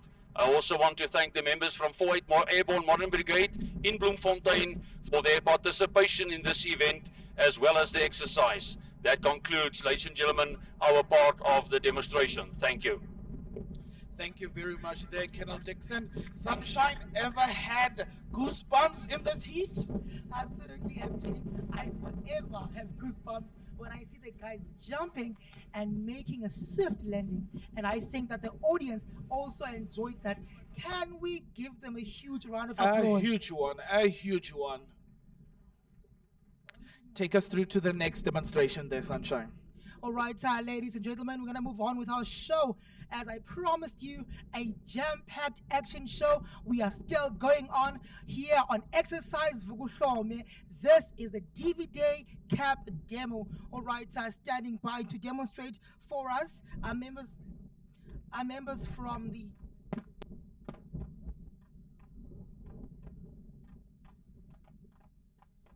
All right, so we're going to demonstrate breakout drills from the battlefield surveillance teams from 1 Tactical Intelligence Regiment all the way from Potchefstroom in the northwest. What you're seeing, ladies and gentlemen, in front of you are 4 BFS teams that have been deployed. These are 4 main teams, ladies and gentlemen. You should see smoke in front of you indicating the position of the teams. All right, they're under the command of Lieutenant Colonel Botha. Well, these teams are going to receive the command to break out. They have been deployed in the mission area. They have been doing enemy movements, just studying and giving the information to the commander so he can be able to make his decisions. As you can see on the left, one of the teams breaking out in stealth. Ladies and gentlemen, one of the teams is also going to have contact with the opposing force, and that team must break out in force, ensuring that the members do not get injured. As you can see also in front of you, here are the teams breaking out in force. All right, also flying above you is a UAV. This is called an unmanned aerial vehicle. These UAVs are able to fly a distance of 10 kilometers to the target and also zoom for an additional 5 kilometers, making them 15 kilometers. They are used by the teams to be able to collect information. As you can see in front of you, the team that has contact with the opposing force, they're breaking out by force. As you can see, also a rattle has been deployed to be able to extract the teams from the battle space. Very important to observe that the rattle has been camouflaged to look like the terrain. It is very important for the BFS teams to be able to camouflage themselves and move only in total darkness. They must adhere to principles of camouflage and concealment. While these BFS teams, they become a critical factor in the mission in terms of shaping the battle space and giving information to the commander using their UAV as well as detecting enemy movement. As you can see, Colonel Botha further giving commands to the teams as they extract the teams. I did mention to you the team on the left, they broke out in stealth, and the team on the right breaking out in force, showing us the drills that they do when they're breaking out in force. Now, this rattle has come to extract the teams. The commander has given the command. The teams can be withdrawn. They have information on the enemy.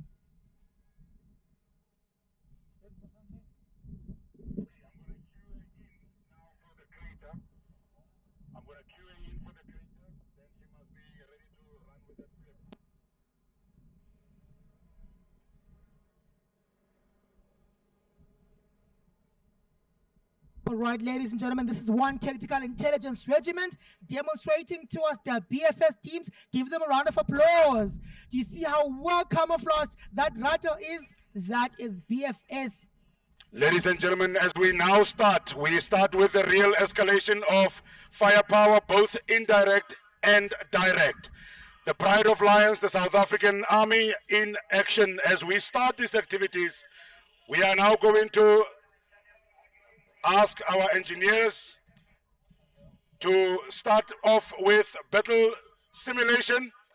They will be discharging a crater. As you can see in front of you, the smoke. We're going to count it down. Oscar 0. Stand by for crater. Countdown. 3, 2, 1, 0.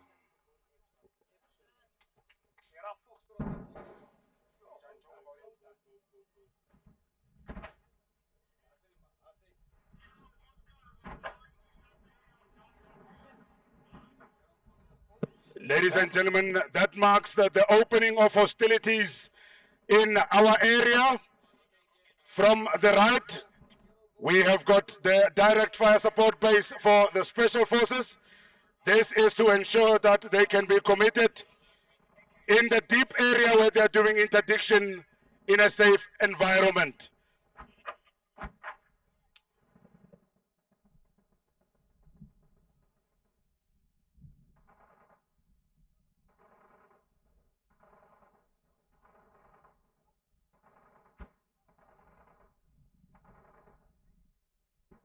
All right, ladies and gentlemen, are you ready for some action?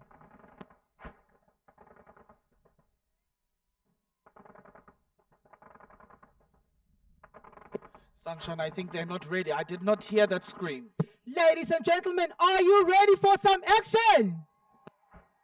Yes! There we go, there we go.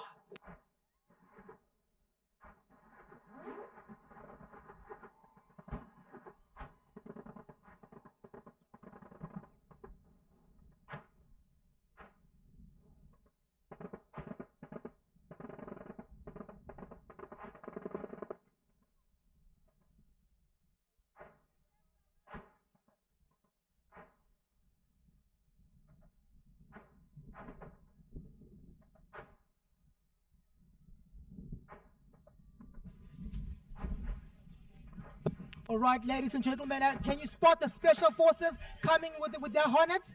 All right, here comes the action. The situation is as follows. SA Special Forces under their team leader, Major S. Manuel, will be conducting a base attack on an opposing force guerrilla base with high intensity fire. And the aim is to totally destroy a high value target in the guerrilla base. They will be using their rapid hornets. As you can see them coming into the forefront, these vehicles will quickly gain access into the enemy guerrilla base while they're covered with indirect fire support base. All right, can you see the hornets advancing? Ladies and gentlemen, here to give us some action, what they're going to do at the moment as they advance towards the guerrilla base. As you can see them lining up by using their rapid deployment vehicles, they will attack using a buddy system where only special forces operators know their code of movement. All right, as you can see, they are still attacking, receiving indirect fire support. They're attacking the guerrilla base. A lot of action going on. Ladies and gentlemen, this is our SA Special Forces demonstrating to us their firepower. As you can see, they're advancing towards the guerrilla base, receiving indirect fire support. The Special Forces must ensure that this base is down. As you can see, the Hornets are still firing. All right, any moment from now, what you're going to witness, the teams will debus and use their buddy system to forward with high volume of fire to keep the enemy's head down. All right, we should be able to see men from Special Forces debusing. They are still attacking the guerrilla base, also receiving indirect fire support. Let us observe.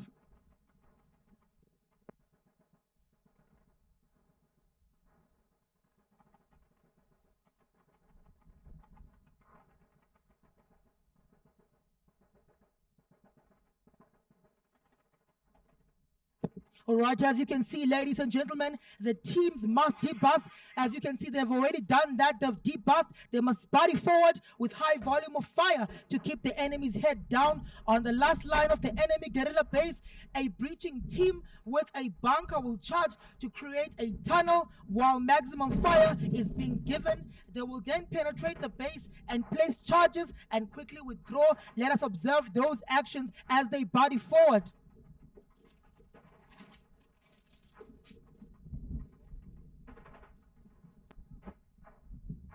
All right, Special Forces teams, as you can see, rapid firepower. They have debussed, they're advancing forward in their body system. All right, they must defeat the guerrilla base. As you can see, firepower from the Hornets, as well as indirect firepower given to Special Forces.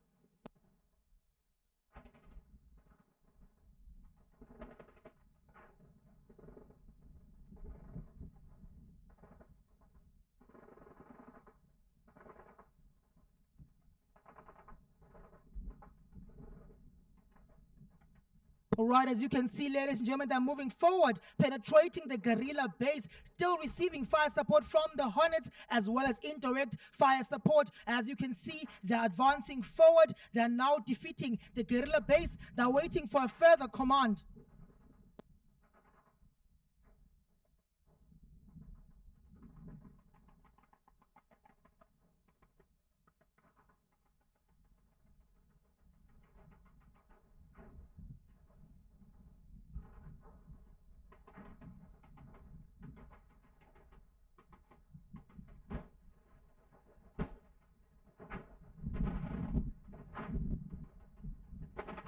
Indirect fire support given to Special Forces. The Hornets still giving us rapid fire as the teams body forward to break down or destroy the guerrilla base.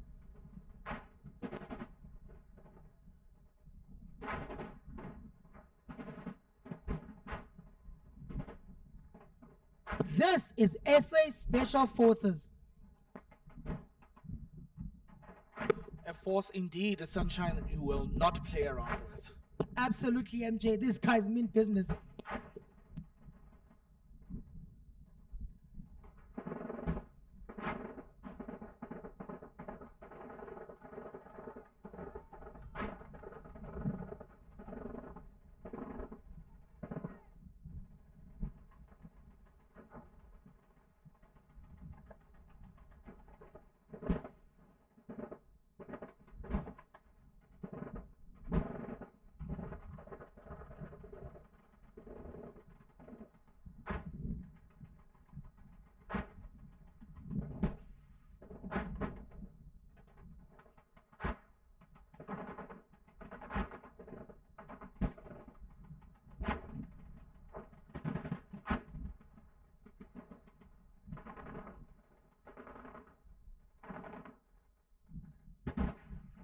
Ladies and gentlemen, this is the continuous shaping of the battlefield. As you can see right in front of you, Special Forces have been deployed to defeat a guerrilla base that has been identified. They have bodied forward to ensure that the base is down. They're waiting for further commands for all stations to debus, to in-bus rather.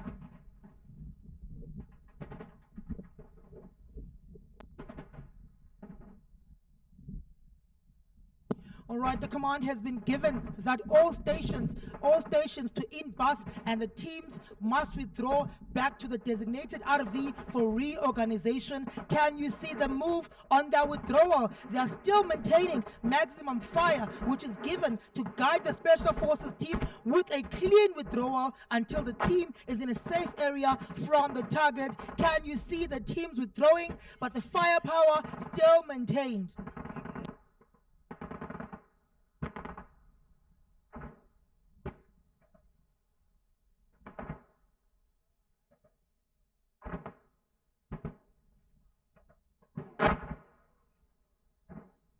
All right, as we can see, the Special Forces have now withdrawn. The guerrilla base is down. It has been destroyed. This is the continuous shaping of the battlefield. Colonel Khasapane, let's roll. Ladies and gentlemen, as we then continues, just a side note, this particular activity you just saw in front of you would not typically happen in front of you. This is a deep interdiction that is done by a strategic force such as Special Forces that are doing it for us. The next then in the escalation of firepower, we start the process with further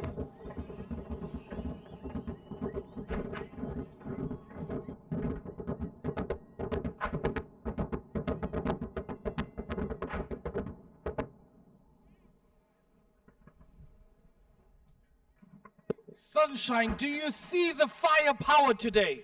MJ, the higher power, this is the capabilities of the That firepower, ladies and gentlemen, is aimed at ensuring that the withdrawal of special forces cannot be interfered with, one, and two, that it takes place in a safe environment where it cannot be interfered with. We continue then with the shaping of the battlefield here in front of us. The commander has activated his indirect long-range artillery in the form of the 155mm G5 systems, as well as the artillery strike by means of the 127mm multiple rocket launcher system. These systems, ladies and gentlemen, are aimed at ensuring that sufficient division is made where the enemy forces that are committed here in front can be cut off from the remainder of the sustainment elements that would still be coming from the rear. Once then this is achieved, own forces will then focus on the isolated opposing force here in front to ensure that initially their cohesion is defeated, but secondly, that and ultimately that they are destroyed. This is indeed, ladies and gentlemen, what we would like to demonstrate here today, as you see the continuation then of the shaping of this battlefield long range. The next action, ladies and gentlemen, is to close the airspaces. We do this by ensuring then that the airspace is such that enemy or opposing force aircraft cannot freely come in and interfere with the activation or execution of our plans in this battle space here in front. For that, the commander has activated his air defense artillery guns to ensure that they will then continue with the process of ensuring that the airspace is closed for us. Deployed to the south, in other words, to your right-hand side, is the air defense artillery systems in the form of 35mm guns. They will be joined shortly also by the 23mm Bosvark that are deployed both in front of you and to the right of this gun line here in front. They will put a net of ordnance in the sky, making sure then that no enemy aircraft, no opposing force aircraft will be able to penetrate the area here in front, thereby interfering with the execution of own forces plans. Observe, ladies and gentlemen, as this firepower then continues, both from the artillery. These are members under the command of Lieutenant Colonel van Niekerk out there in Potchefstroom of 4 Artillery Regiment. They are joined by their brothers from Kimberley from 10 Anti-Aircraft Regiment under the command of Lieutenant Colonel Ketsekile.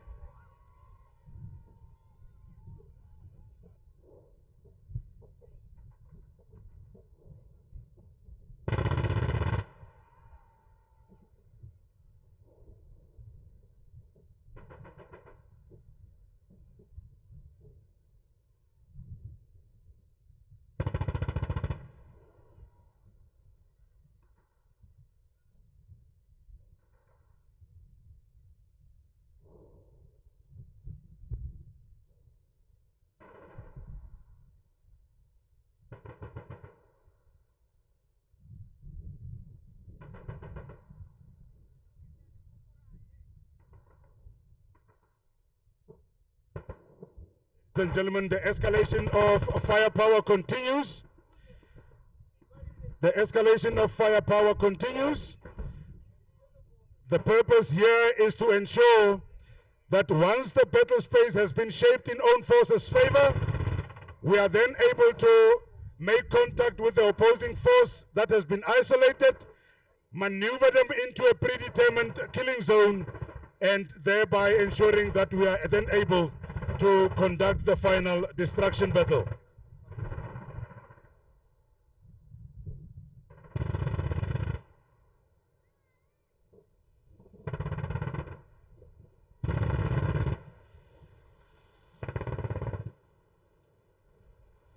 Typically, ladies and gentlemen, at this stage of the battle, all the resources at our disposal that can do long-range firing, these are the ones that are being committed in this phase. As soon as the evolution of this battlefield continues, we will then deal. We have just been received a report, ladies and gentlemen, that there is an enemy aircraft that is inbound, aimed at interfering with the activities and the plans of own forces in this area, where we want to maneuver this opposing force that we have isolated into a predetermined killing zone. The commander has instructed his air defense artillery to have no mercy and to shoot it down, and the gunners that by now, ladies and gentlemen, are preparing for themselves to, once they have locked them on with their radars, to lock them and then bring this aircraft down. If you can observe, ladies and gentlemen, the opposing force aircraft is approaching us from the eastern side, and the air defense artillery gunners with the 23mm guns as well as the 35mm guns are now ensuring that they put up a net of ordnance in the air, firstly to ensure that they are unable to bring their opposing forces ordnance to bear on our positions, but secondly, and very importantly, to ensure that we bring this aircraft down successfully. Please observe as this cat and mouse game continue, where the gunners are looking to lock it down and shoot it down.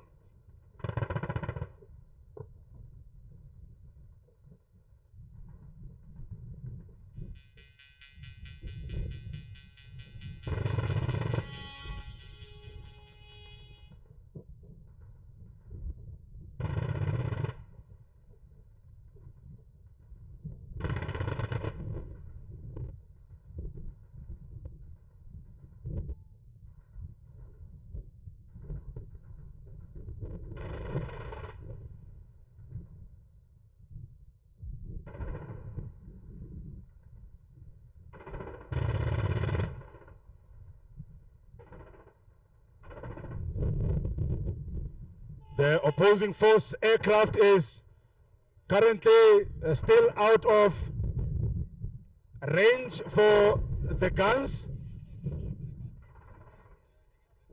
However, our find capabilities, ladies and gentlemen, have got an eye on it. As soon as it is within range, I will do my best to direct your eyes to its position, so that you are able to observe as it gets engaged and or as it begins to attempt to engage our positions.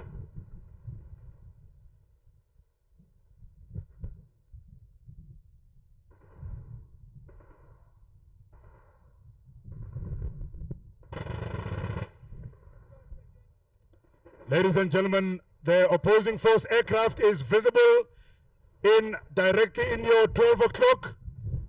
They have just turned in a northern direction. It is directly east from where you are seated, in other words, in front of you. The gunners have been ordered to shoot it down.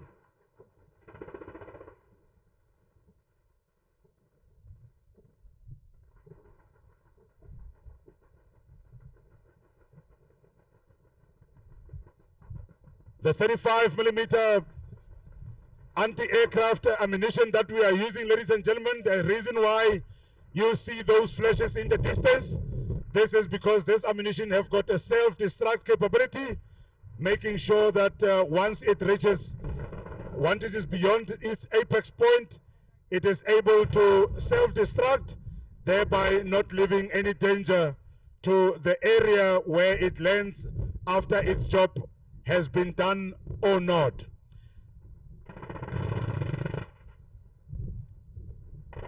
Throughout this phase, ladies and gentlemen, the indirect firepower capabilities are continuing to provide indirect firepower, thereby making sure that it is difficult for any opposing force to interfere with our plans or to bring about any indirect, air-delivered or direct fire to bear on our positions here in front.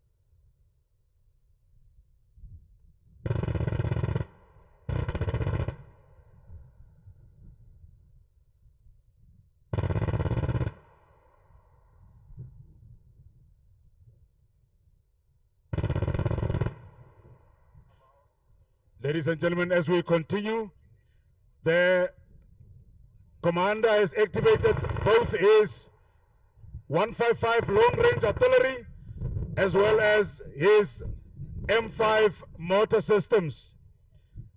This is the 120mm mortar systems, also from 4 Artillery Regiment in Potchefstroom in the northwest of our country.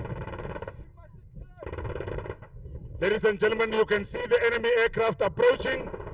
There now you can see the gunners. They have been in a long hunt for this aircraft, and they are still in the process of trying to bring it down.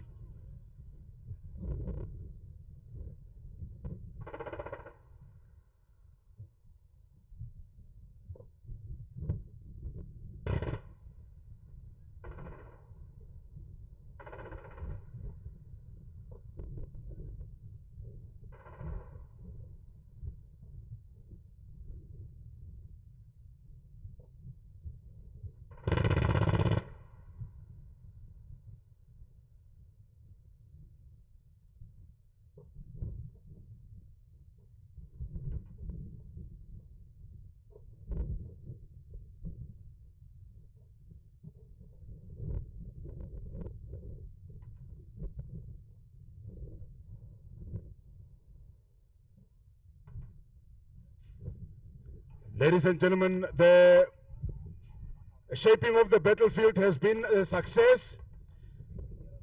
The enemy aircraft has been repelled so far. The air defense gunners are still under orders to shoot it down once it enters our sector. The commander has activated the covering troops to ensure that the momentum that has been built here is not lost.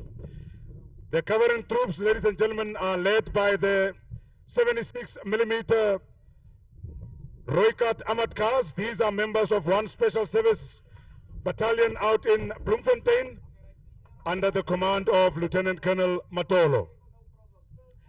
They will be acting as the covering troops, and they will move into our sector.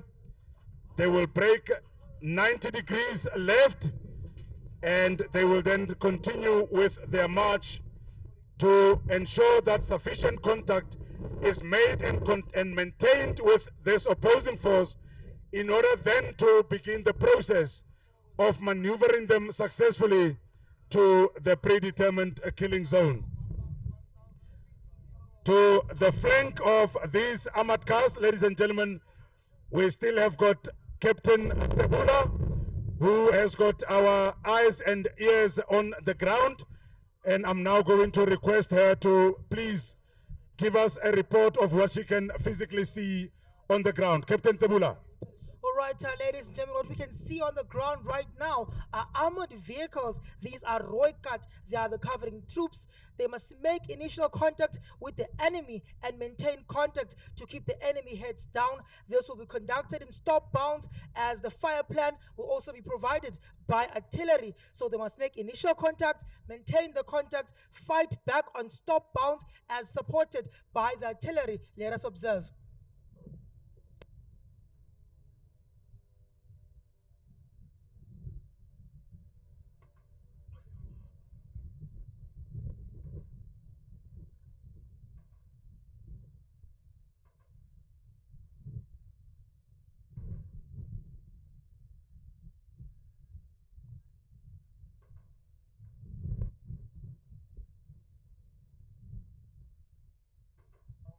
Ladies and gentlemen, they have now broken in a 90-degree left, and they will conduct their mission. Ladies and gentlemen, Roykat armored cars are capable of conducting wide reconnaissance on almost any terrain you can think of.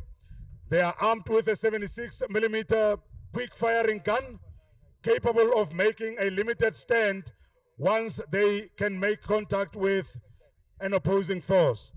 This is an 8x8 vehicle with a very low center of gravity, making this vehicle capable, ladies and gentlemen, of doing its independent operations far away from supporting elements, either in the form of armor or own infantry.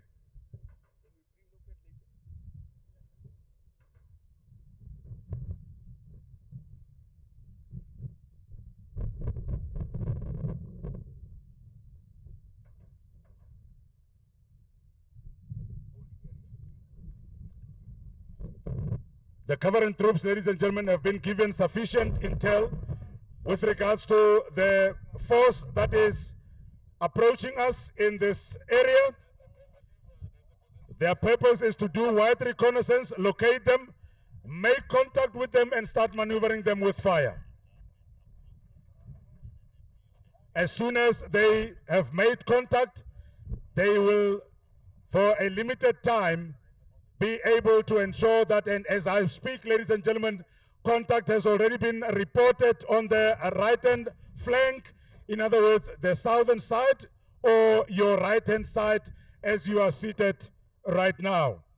Contact has been made and fire has begun ensuing, both with main weapons, in other words, the 76mm, as well as with their secondary weapons, currently the 7.62mm Brownings.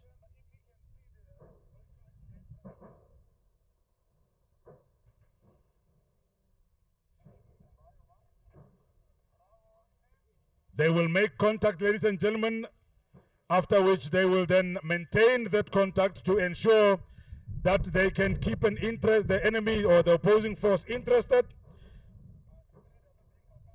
They will then fight on a stop bounce back, while at the whole time being under the support of the indirect firepower in the form of 4 artillery regiment deployed to the south, providing them with support from there.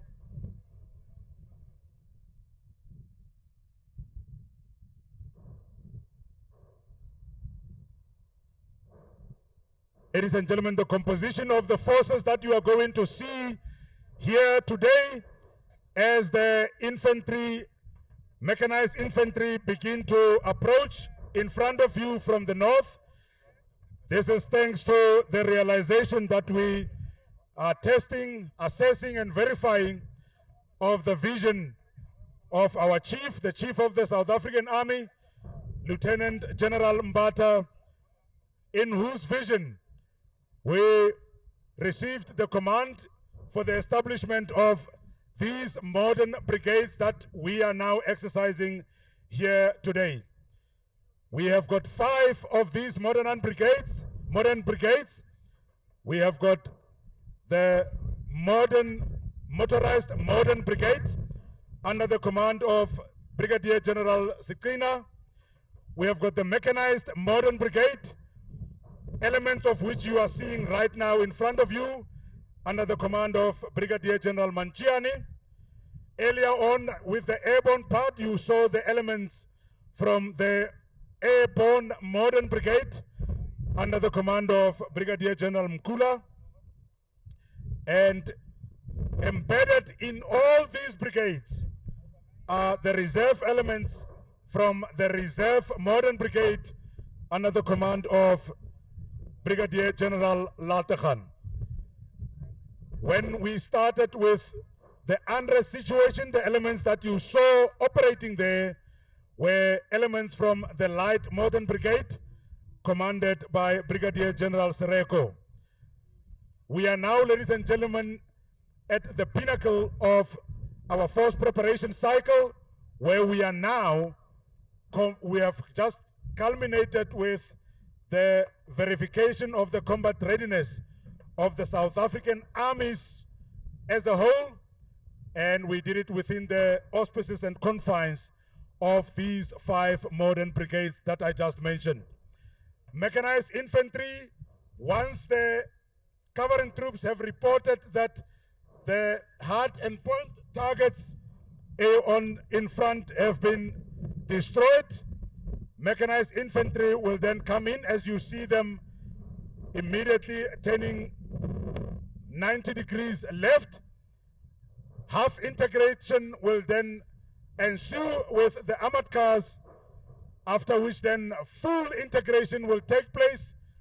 The maneuvering force will then take over this fight from the armored cars, who will withdraw in a northern direction and occupy a line of observation around Kopi Alien to the north, in other words, your left-hand side, allowing then the maneuvering force to take over the fight and maneuver this opposing force successfully to the predetermined killing zone.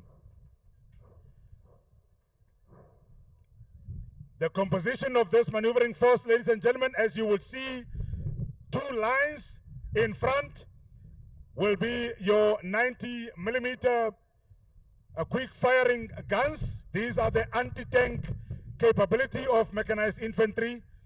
They are capable of engaging anti-tank targets out to a range of 1,200 meters.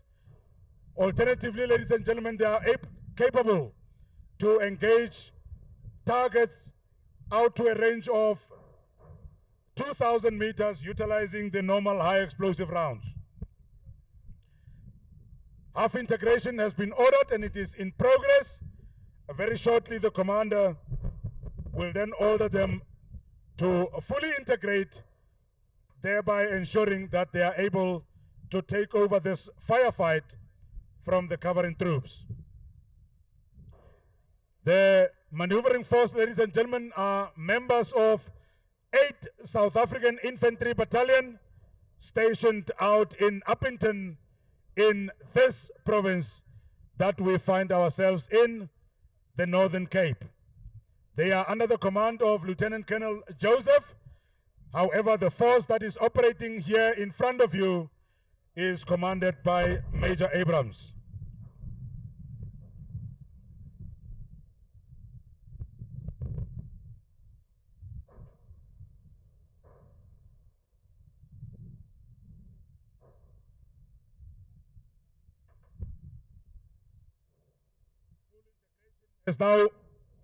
Full integration has now been ordered, ladies and gentlemen. This represents then the handover of this firefight by the covering troops to the maneuvering force. Once the maneuvering force has taken over the fire, the covering troops will then withdraw. They will check and withdraw 500 to their 6 o'clock. They will break 90 degrees left, in other words, north, and they will withdraw then to a line of observation to the north in the area of Kopialien. You will see, ladies and gentlemen, as the tempo of the firepower increases as the maneuvering force take place. Observe as the covering troops checks and withdraw at 6 o'clock, which is what they are currently doing. They will then break 90 degrees left, and utilizing their high mobility, they will then withdraw, while their withdrawal is covered by both the maneuvering force fire as well as the indirect firepower that is being delivered from both the south and the north, where the inherent indirect fire capability of the infantry in the form of 81 millimeters is deployed.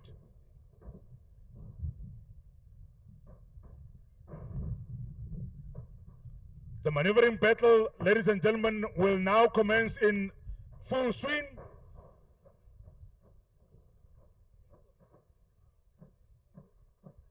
The forces have now ensured that the opposing force here in front has been successfully forced to deploy, thereby making sure that the initiative is retained by own forces to execute and manifest our own plans. The delay in battle will shortly then ensue.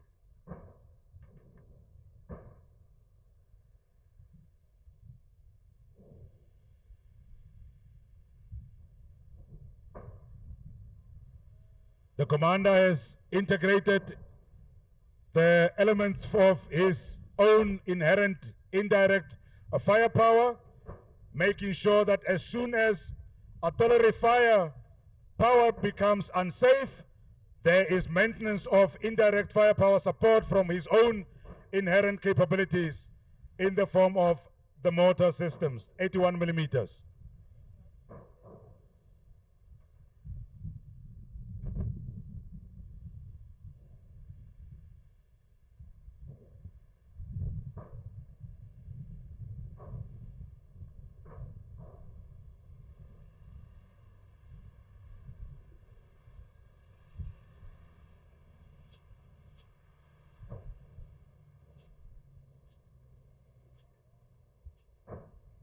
Ladies and gentlemen, this is a real announcement.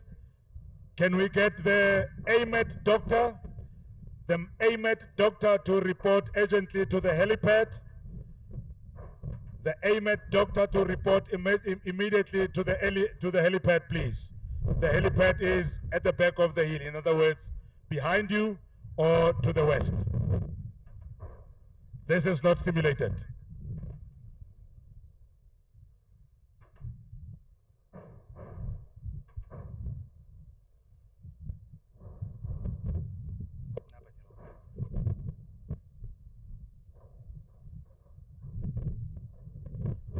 Ladies and gentlemen, the maneuvering battle is now in full force. You have observed the mobility of the Badger capability on the southern flank or your right-hand side. I have got eyes on the ground, ladies and gentlemen, to give us details as to what is happening on that flank. Captain Tsebula, can you please update us on that Badger movement that we just saw? Yes, Colonel, 3 sections variants together with the Badger ambulance will showcase their capabilities. Advancing from the south to the north, their formation, the 3 section variants will aim and shoot at target or enemy forces under the command of Lieutenant Mkhize, demonstrating their mobility and firepower. Once done or seized with shooting, the ambulance will advance to extract the identified casualty. The specially trained operational medics, Staff Sergeant Magwaza and Sergeant Makume, will provide care under fire to the injured member.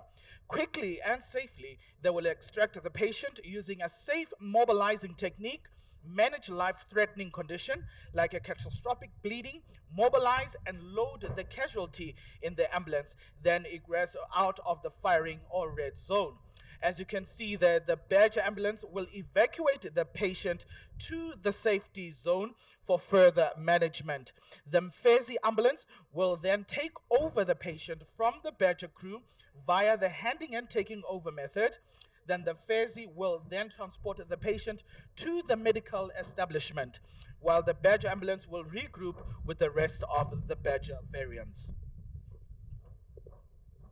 We see there now the Badger ambulance advancing to the Mfezi, where the handing and taking over of the casualty will take place.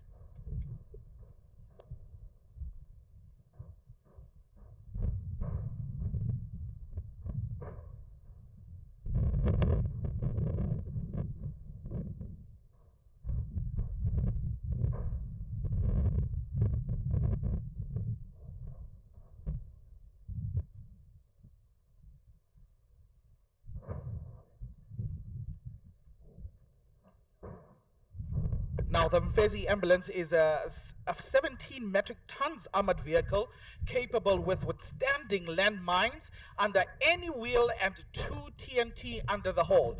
The sides are armored to withstand up to 7.62 by 51 millimeter small arms fire. The Mfezi is operated by 2 medical orderlies and has the capacity to hold 4 patients lying down and 4 sitting. The configuration of the inside of the vehicle can be changed as needed according to the situation. The handing over of the casualty, as seen there, is happening.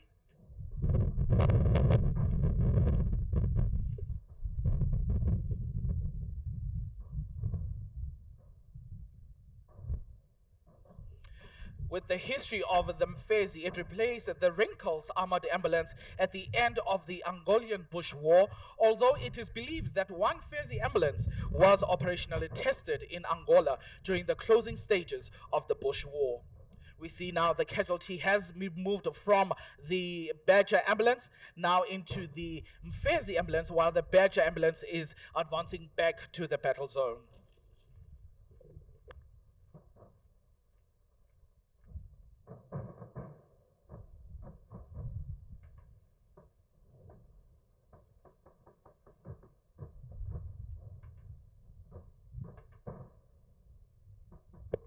The Mfezi now is transporting the patient to the next level of care, namely maybe the stabilization point. Over to you, Bag.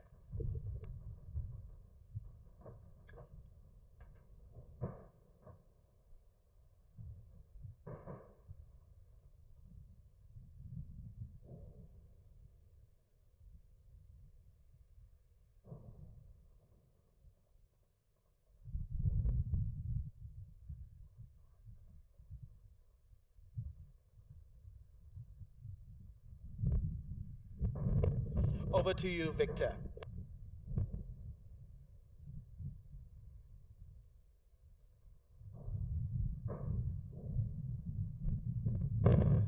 Can the following vehicles be removed from the dining tent entrance? That is a BLT 883M and BMP 062M. That is a Bravo Lima Tango 883 Mike and Bravo Mike Papa 062 Mike.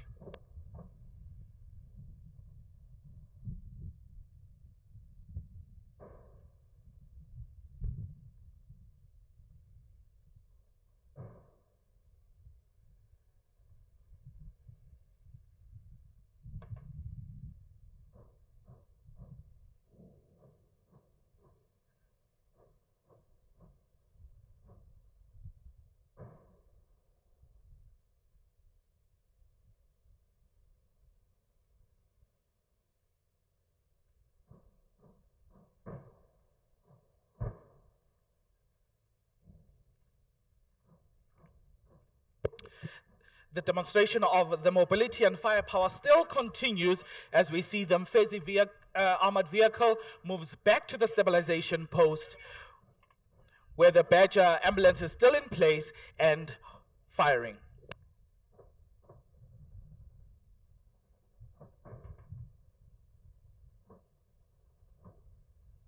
All right, MJ, what we've witnessed so far is an integration between our mechanized capability as well as our armored cars that have withdrawn to the line of observation, northern direction at Kopi Alien.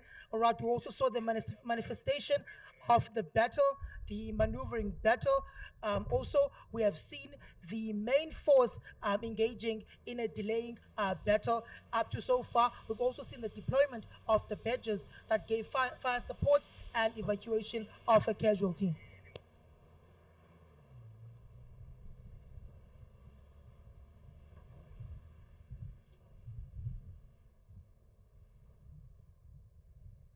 The addition of the Badger Sunshine is the state-of-the-art vehicle revolutionizing the combat by enabling the engagement while in motion, as we are seeing there, providing a distinct tactical edge in both daytime and nighttime operation. Remember, the Badger is a fully self-reliant and self-propelled infantry combat vehicle, and it boasts independent and stabilized sights for precise firepower during movement. we also know that its hunter-killer operation capabilities render it a formidable presence on the battlefield. All right, I thank you, MJ. We're going to move on to the maneuvering force now as they hand over the battle to the binding or the fixing force. Kena Khasapana is standing by to take us through that.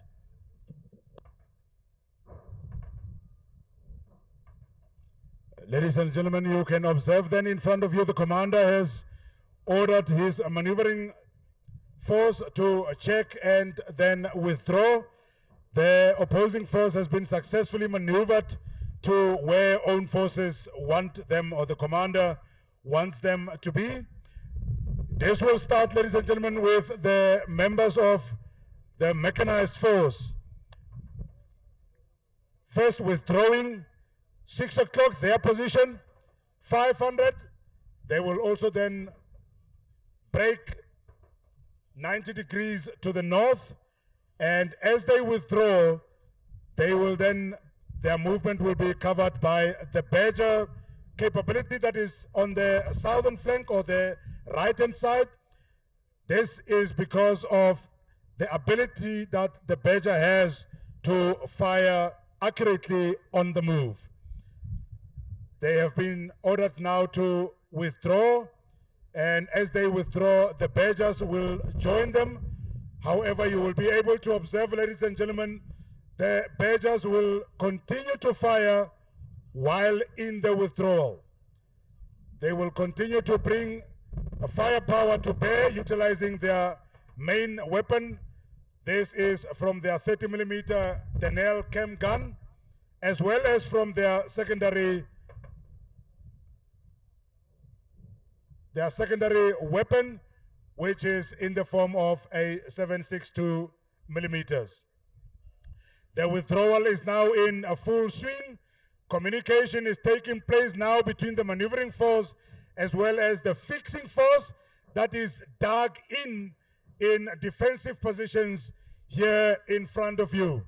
They are now also then raring to go. You have got the screening smoke that is aimed at ensuring that the withdrawal of this force is covered from the eyes of the opposing force.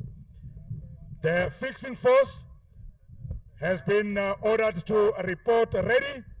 They will then report ready to do the fixing action, high volume of fire, making sure that the opposing force in this predetermined killing zone is successfully and finally fixed before the commander can then unleash his operational reserve.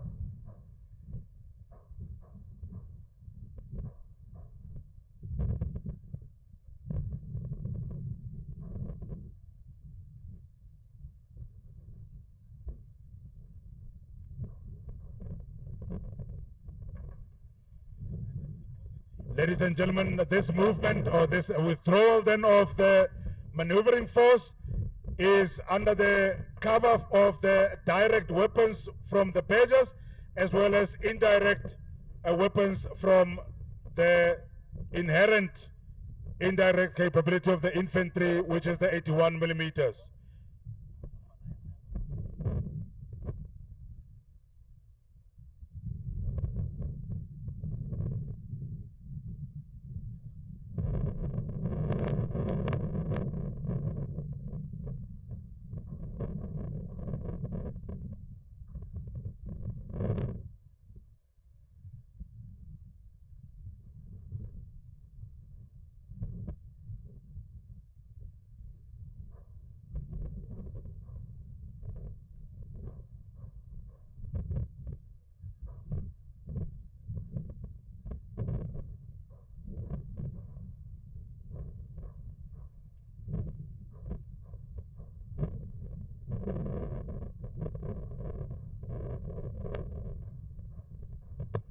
What you see firing, ladies and gentlemen, is a Max 9 armored personnel carrier with 12.7 millimeter. It's a Reutech Rogue remotely operated machine gun. The Max 9 is an APC designed for modern warfare, having both protection and comfort for the soldier in mind. It provides a person with the kit. The vehicle is protected against small arms fire, IEDs, and landmines, and is powered by a Cummins engine mated to an Allison gearbox. A 12.7 millimeter Reutech Rogue machine gun on the roof is operated remotely from inside the vehicle by means of a joystick. The Max 3 is a six-wheeler. The Max 3 six-wheeler is from SVI's latest addition to the Max family. The vehicle is based on a Toyota Land Cruiser driveline. In exercise Vukuhlome, the vehicle is equipped with the Scorpion motor system fitted with an 81mm motor tube. The fully automated 81mm motor system can engage directly or indirectly by means of the AS4000 fire control system as supplied by Thales South Africa Systems. In addition, the vehicle is equipped with a 4-meter telescopic mast that is integrated with a hand-sold Bush Baby 100 sensor to provide situational awareness and observation capabilities. The electro-optical sight has thermal and visual capabilities with a laser rangefinder.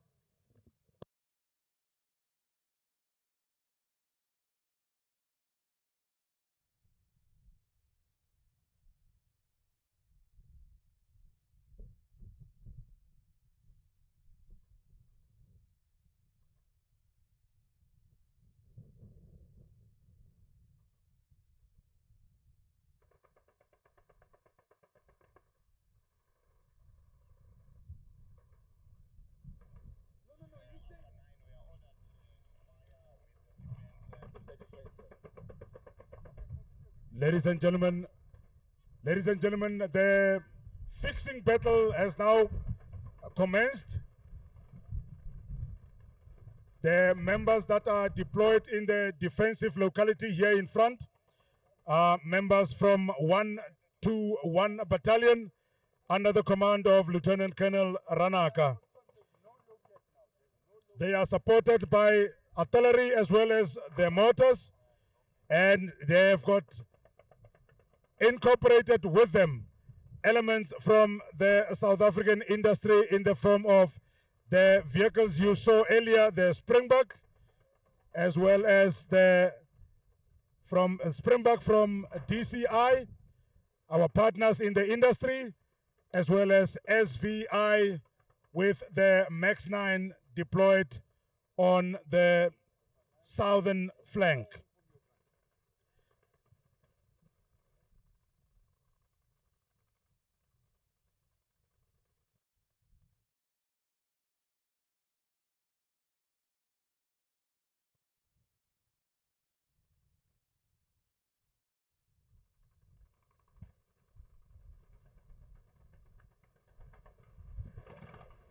Ladies and gentlemen, the escalation of firepower will now reach its peak. All weapons, direct and indirect, have now been ordered to open fire to make sure that the force here in front can be fixed successfully in order to then enable the operational reserve to be deployed in conduct of the final destruction battle.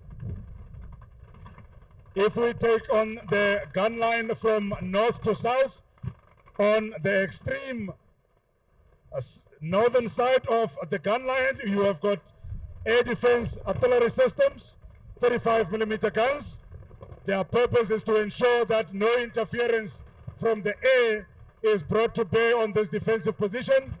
They are then followed by the beginning of the trench line where we are dug in defense, supported by vehicles from, and as we hear now, ladies and gentlemen, there is a opposing force aircraft in the area, and once again the air defense gunners have been ordered to shoot it down as part of this defensive fire plan. let us observe as the gunners lock onto it and try to bring it down.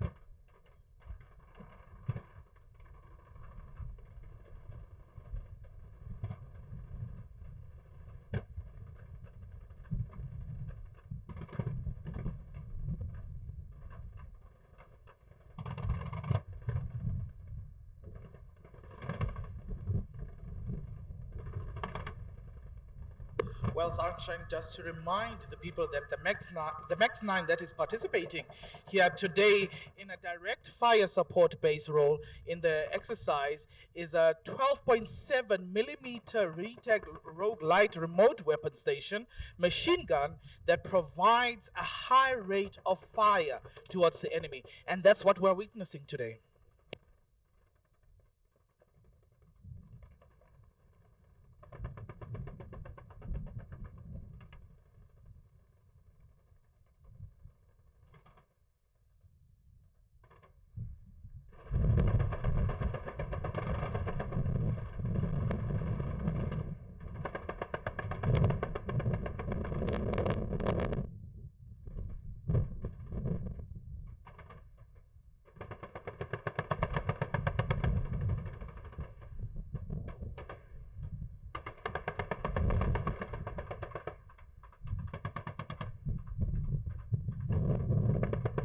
Ladies and gentlemen, bellowing on the southern side of the defensive line is the Max 9 armored personnel carrier mounted with a 12.7 millimeter Rogue remotely operated machine gun. While it is firing from directly in front of you, ladies and gentlemen, again, this opposing force aircraft is adamant they want to bring some indirect or air-delivered weapon fire to our position. We are pushing them back and making sure that they are unable to do that. In fact, the gunners have been ordered to shoot this aircraft down if it comes within range of our position.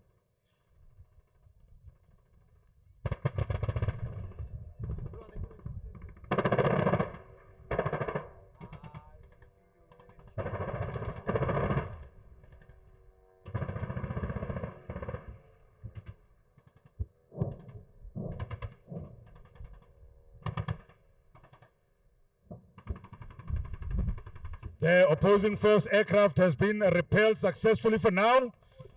They are still under orders and under instruction to, once it comes into within sector, to shoot it down. The defensive fire plan continues, ladies and gentlemen, where the opposing force has now completely deployed. The commander is looking at his options, where he's aimed at reaching the final decision point for him to activate his operational reserve.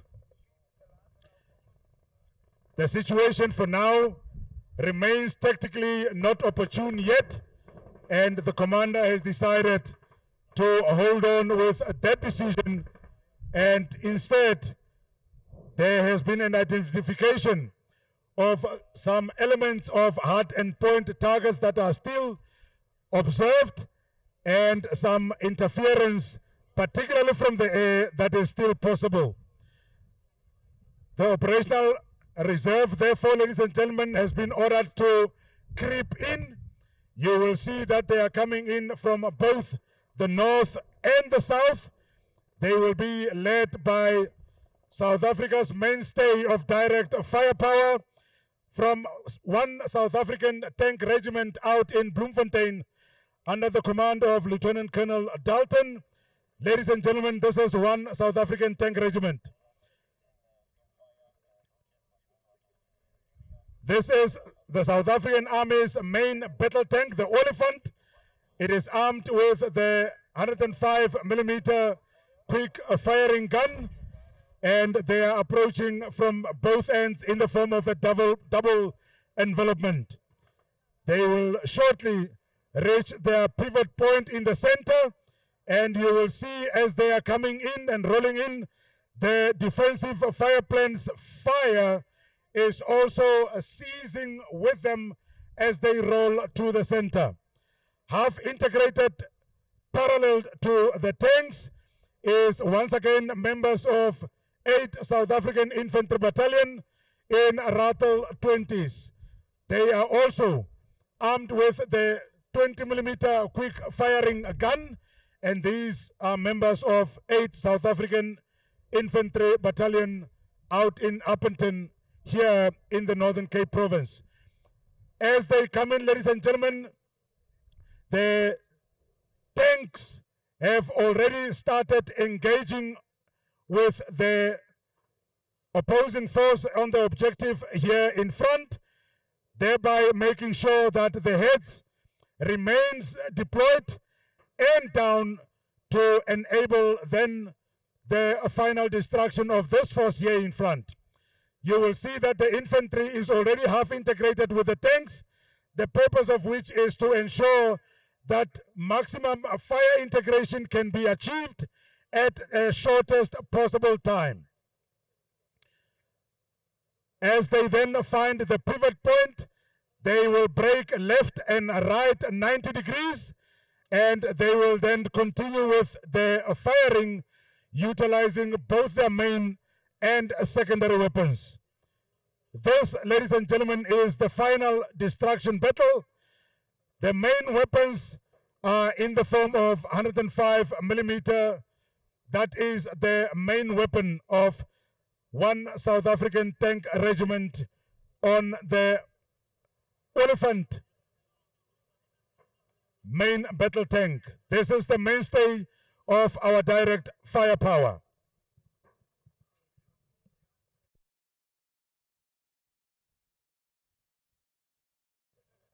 This destruction battle, ladies and gentlemen, is supported by mortars as well as artillery. The commander has now ordered mechanized infantry to fully integrate, and the mobile reserve will then continue with this destruction battle.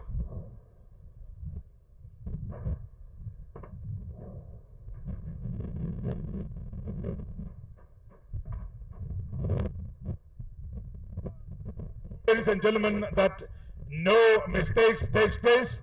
The commander is now taking stock of all the opposing force main weapons that had been reported on this objective, so that as the reports and state begin to flow, he is then able to determine the point at which all of them, as have been observed and reported, that they have been destroyed.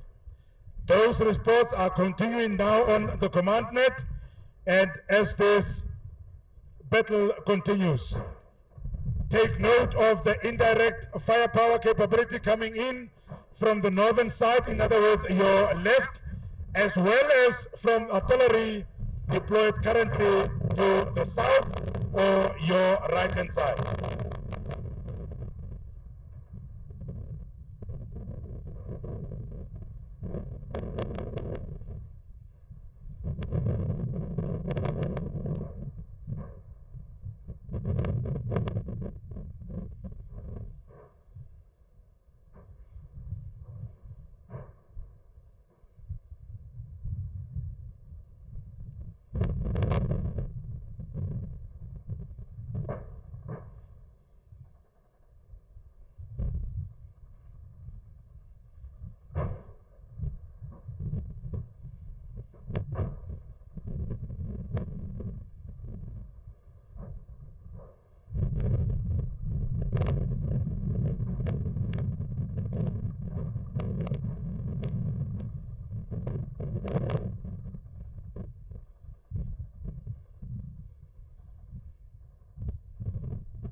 Sunshine, the power that is displayed here today is really testament of what the SA Army is capable of. Absolutely, MJ. We are the landward forces, and today we're particularly showing you that we are combat ready.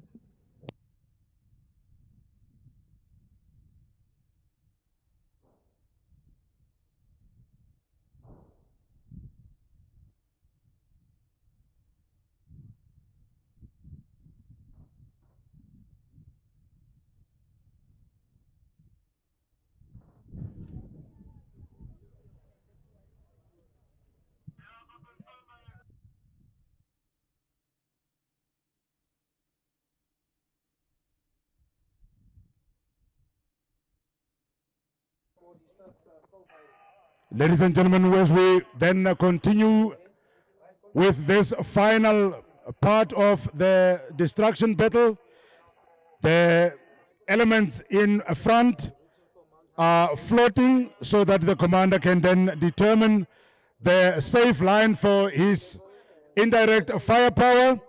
This is in preparation for then the withdrawal of these elements here in front, so that they are then able to withdraw safely from the objective here in front. The commander has ordered his indirect firepower capabilities deployed to the south to report ready, and on command he will then activate them.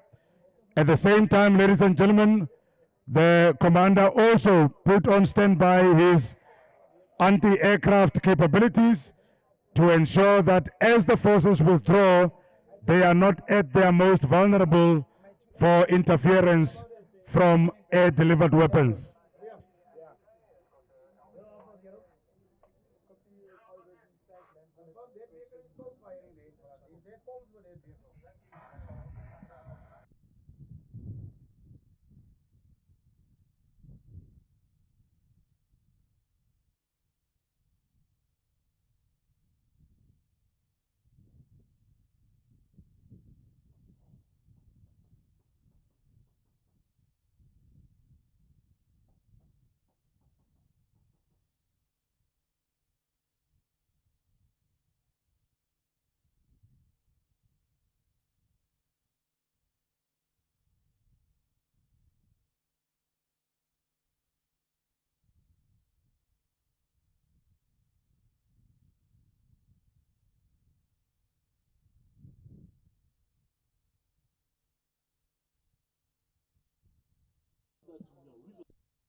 Ladies and gentlemen, the commander has put on standby the indirect firepower capabilities as well as air defense capabilities.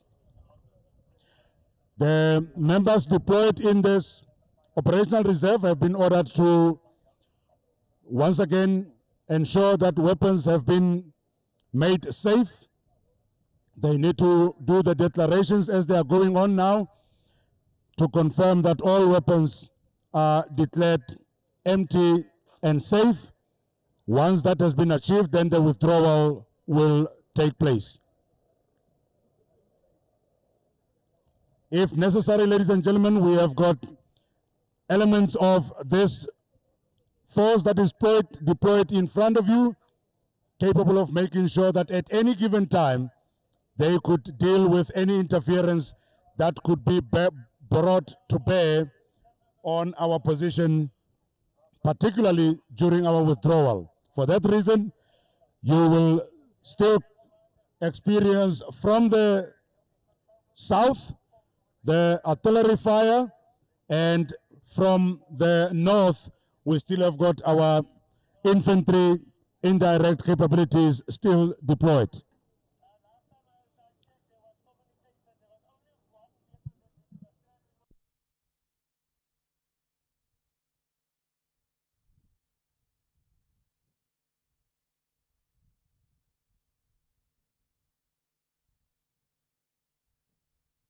The covering fire is in the form of a line target, firing smoke,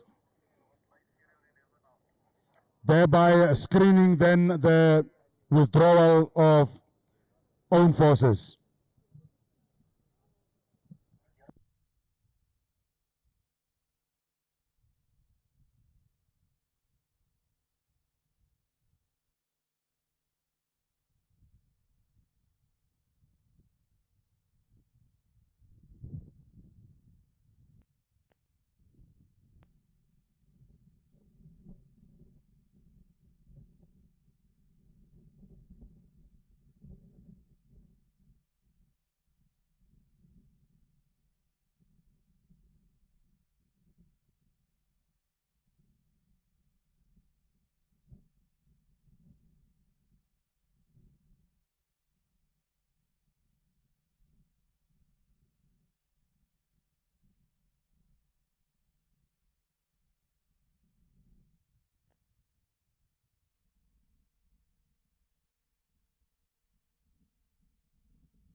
He drove out that side.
Ladies and gentlemen, please remain seated.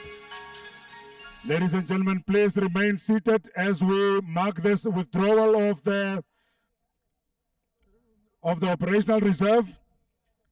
We still have got our elements of battlefield surveillance deployed, and we have received at least 2 of the reports that still need to be dealt with. Report number 1, there is still a possible interference from the air by the opposing force reinforcement aircraft. And secondly, there is a possible link-up force that is aimed and destined to this area coming in from the northeast. For this reason, ladies and gentlemen, please remain seated as the commander is, just for safety purposes, waiting for his forces to report empty and safe for him to activate his contingency.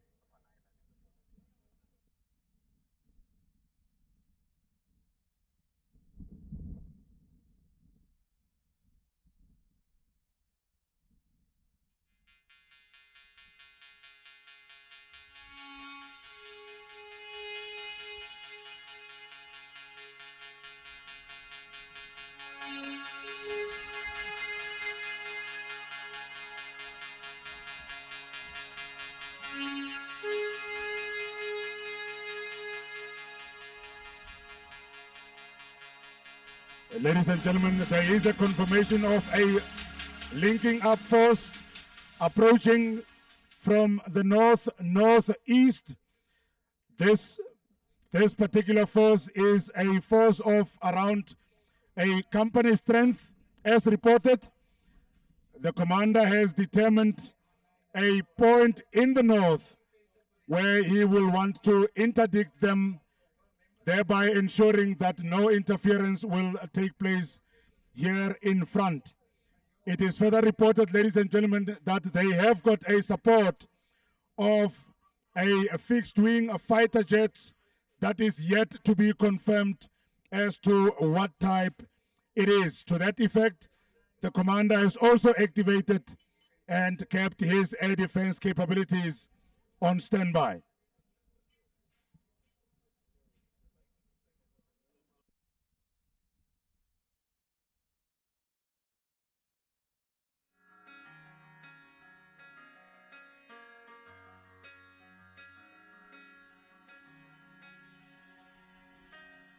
You and I were friends from outer space, afraid to let go, the only two who understood this place.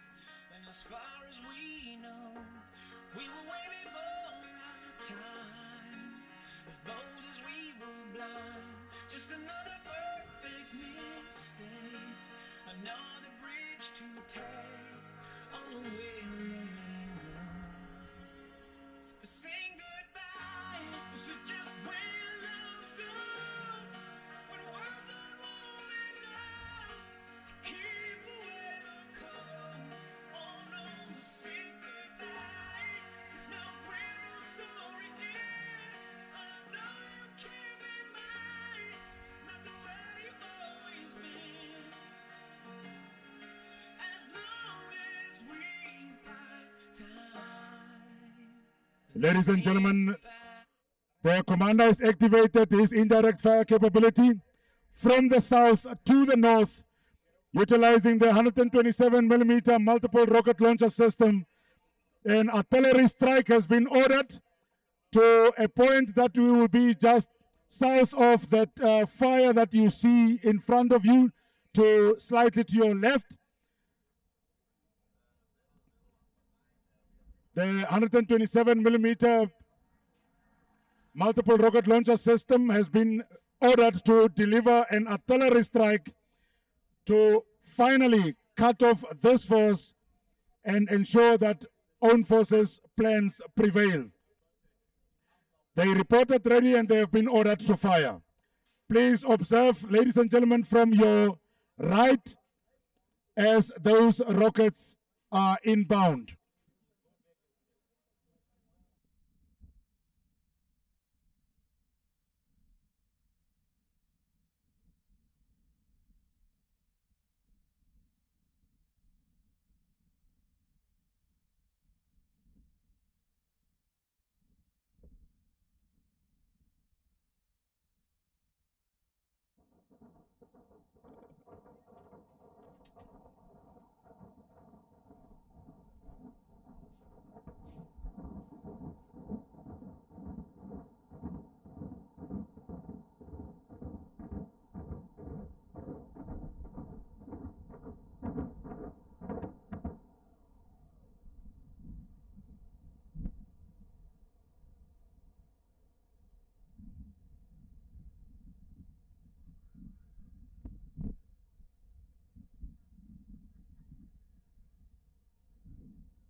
Ladies and gentlemen, the 127 millimeter Battalier.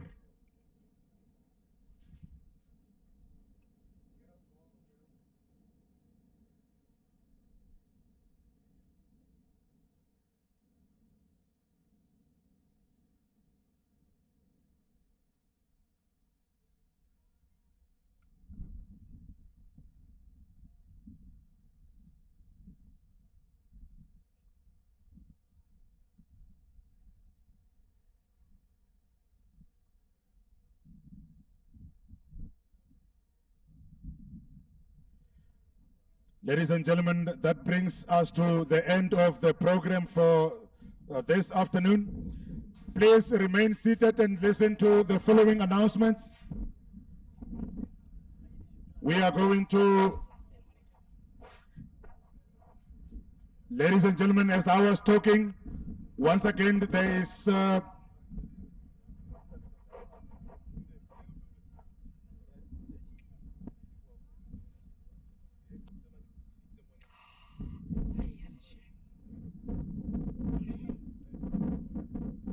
ladies and gentlemen, the report is that that artillery strike was very successful. There is already just a confirmation of the possible interference from the air. The commander has ordered the clearing of the airspace.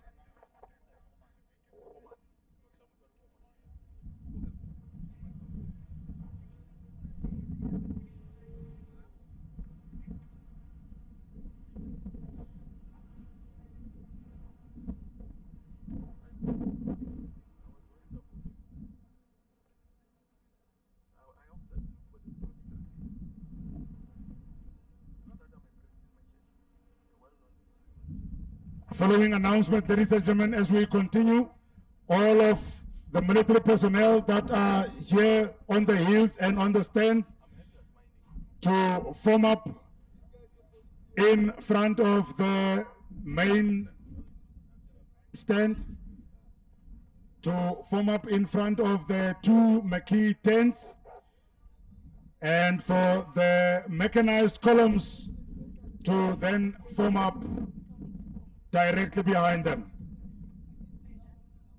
Can we have the members please move, form up in front of the two marquee tents, and for the mechanized columns to then begin to move directly thereafter. If I can just have the sergeant majors to supervise that movement for us.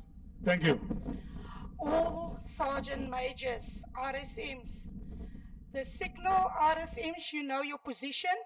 Can you bring all that uniform members down for us to fall up and form in mass? The RSMs and sergeant majors from engineer as well as armor, can you take control of your members for them to fall up? Then the members in the marquee tent, the VIPs, you will not be needed to form up. The rest of our members on the pavilions, on the left-hand side also, you also need to form.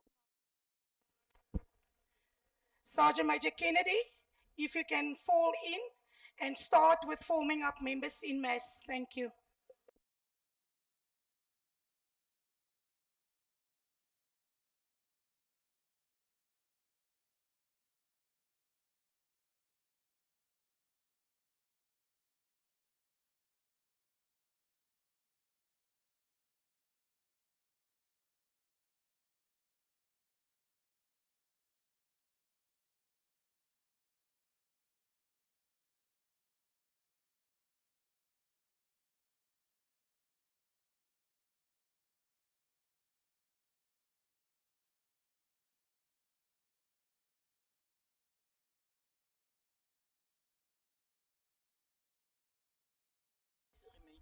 The sick bays remain.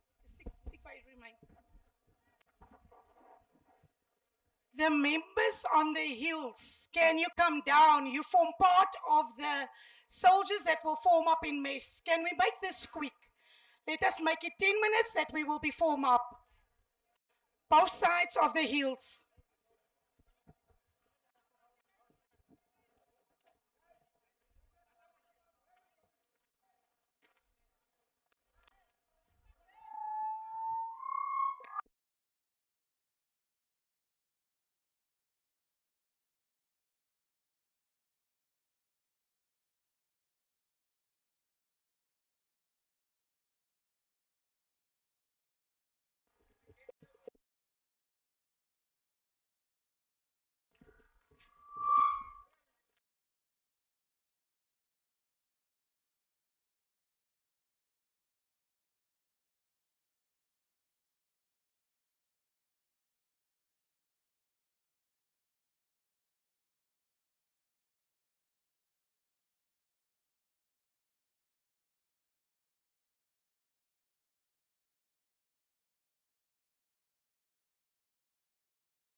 Sergeant Major Twig, can you report to the two, in between the two marquee tents immediately? Sergeant Major Twig.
Can we just move with a little bit of speed? All uniform members that is still walking, can we move with a little bit of speed?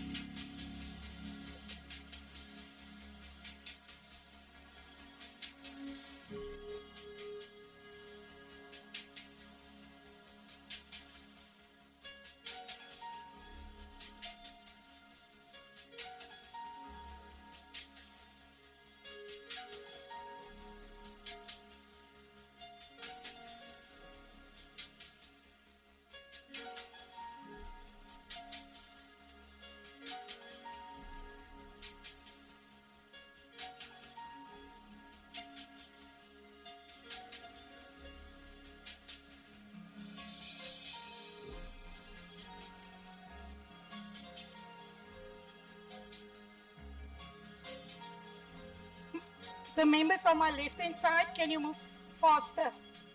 The members moving on my left hand side, can you move faster?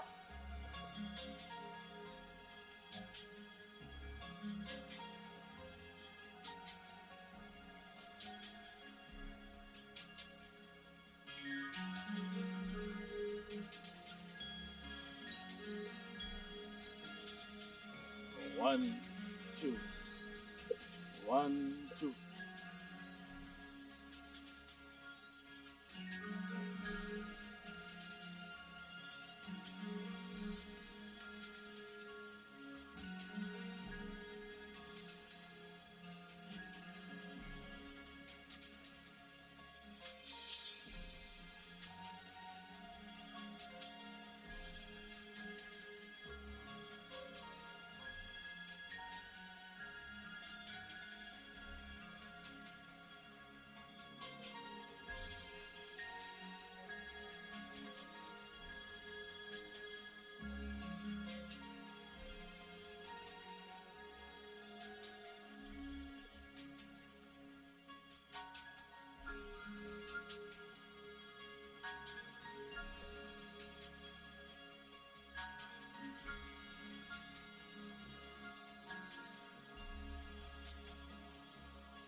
Alright. Alright. Can the parade work together? Parade! Attention! With the elbow intervals, right dress! members, come on. Let us fall in now. Let us fall in. Let us fall in. Come on.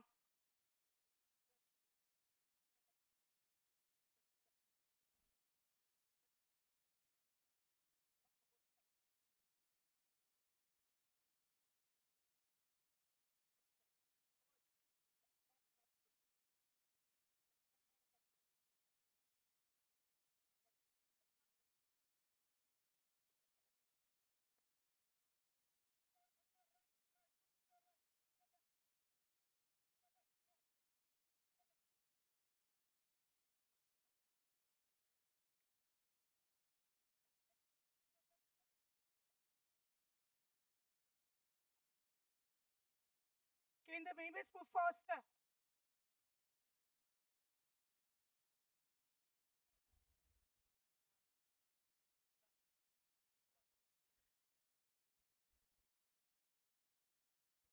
They will fit in, Premier. They will fit in. They will fit in strongly. Yes.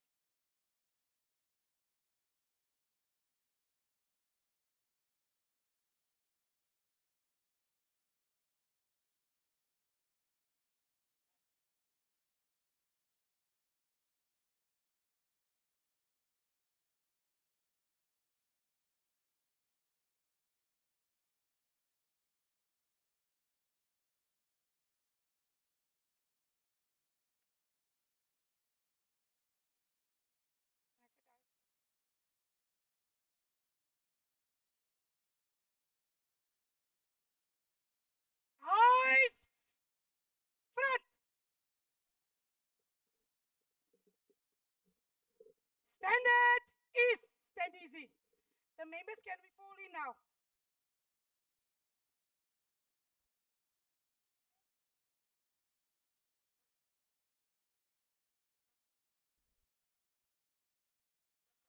Officers must fall in front, not at the back. Officers in front.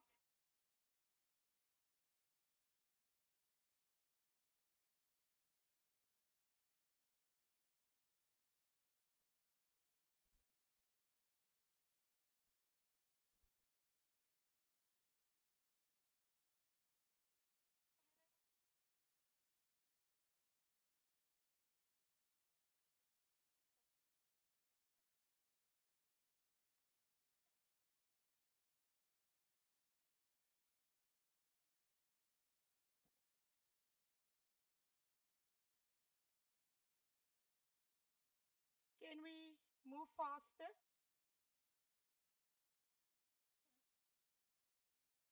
Work together. Parade! High tension! With the elbow intervals.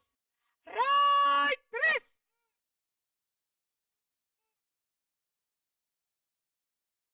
Quick movements, quick movements.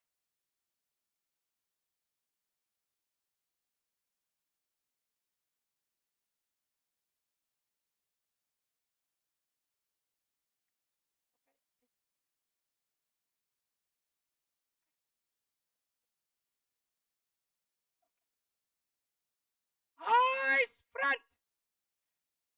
Standard is. Stand easy. Can we fall in quicker? Can we fall in quicker?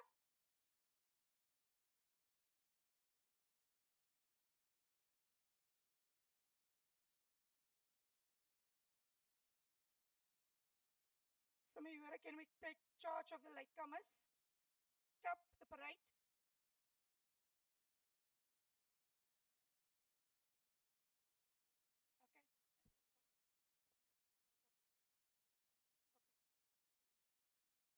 All right, let us start again. Parade! High tension! Right wrist! Quick movements, quick movements. No talking, no talking.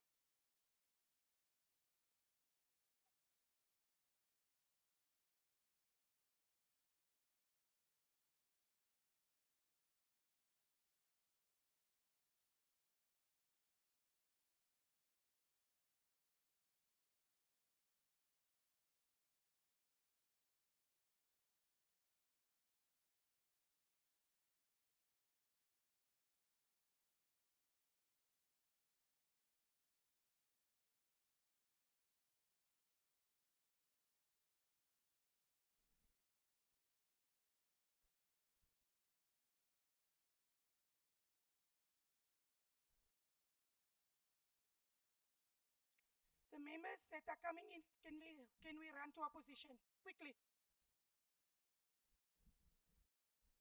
Quickly.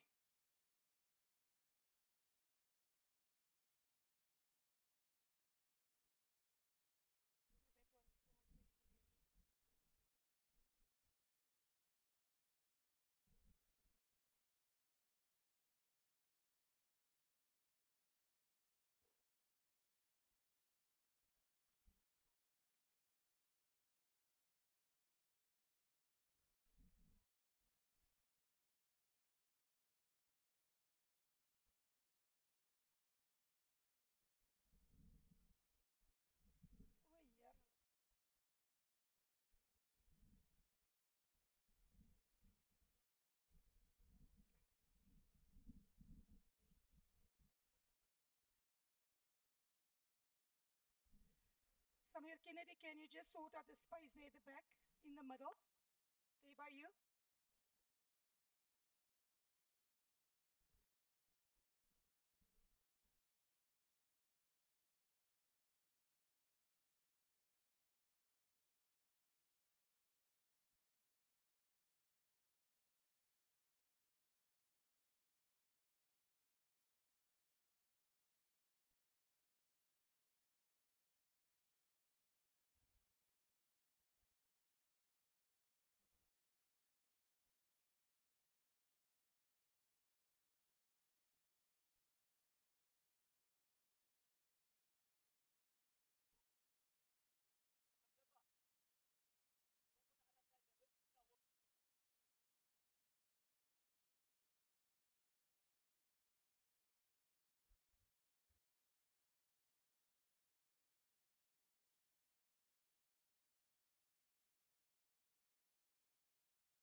Eyes front.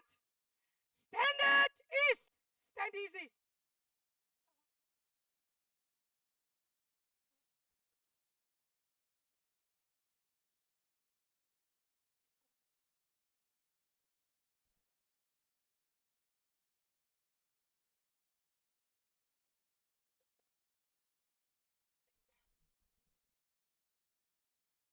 The three cuspers at the back. Can you form up with the other cuspers in line in front? Thank you.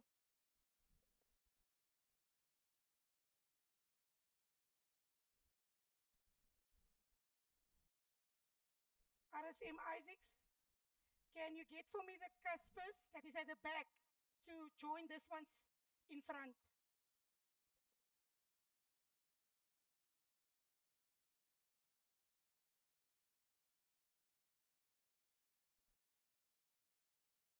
Right. Yes. Yes, sir. Let's work together. Right! Attention! Right! Rest!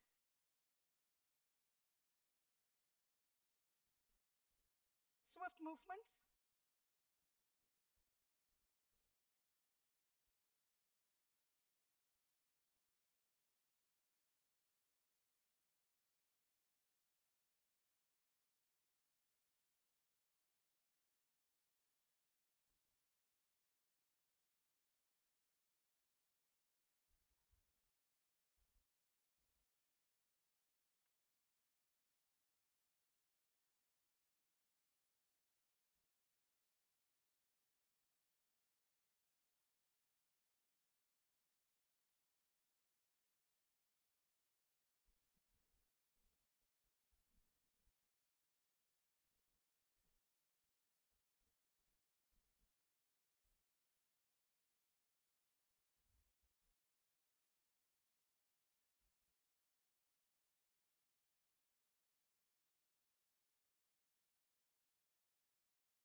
Eyes, front.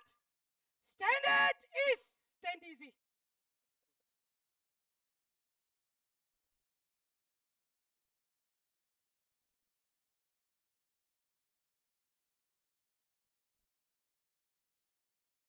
RSM Isaacs, can you take for me the 3 mambas on your left hand side to move also to the other side where the Casper's parked? That side.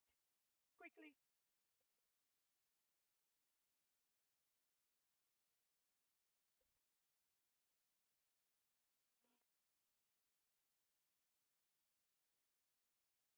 Drivers of the mambas, of the first 3 mambas, can you get to your vehicle that we can park it on the other side?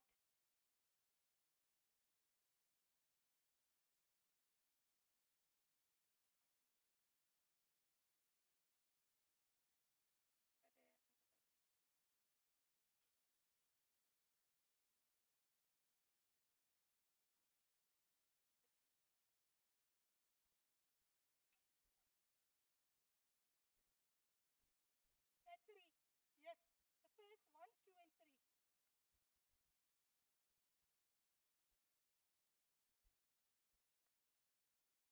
They cannot start.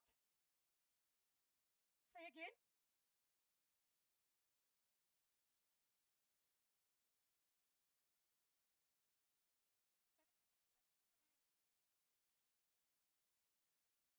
That,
the flag ceremony will now commence.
Chief, sir.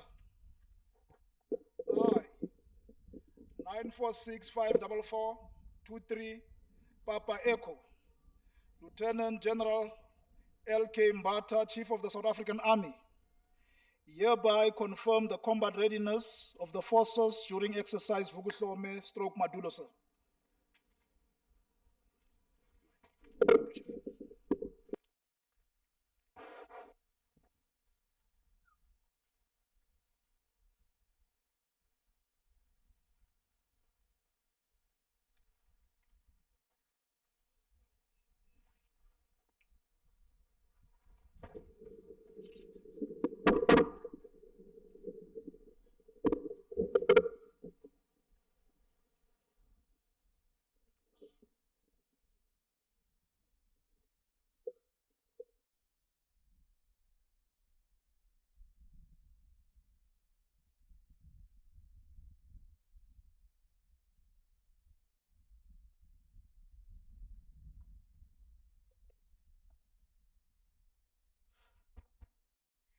This concludes the flag over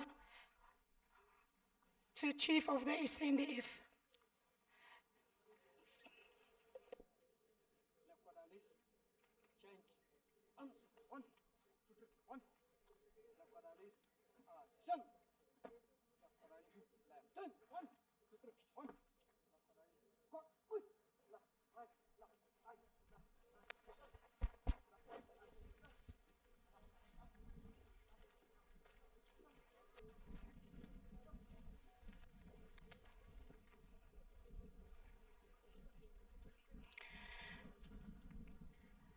The Chief of the SNDF and his entourage will now withdraw.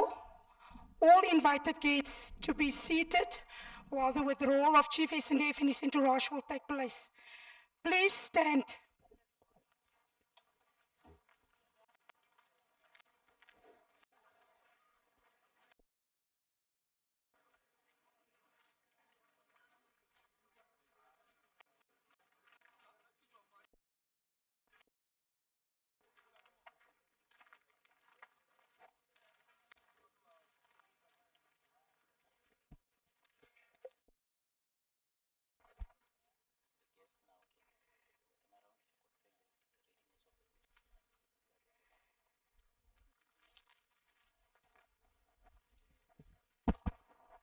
Right, ladies and gentlemen, what is going to happen is the following.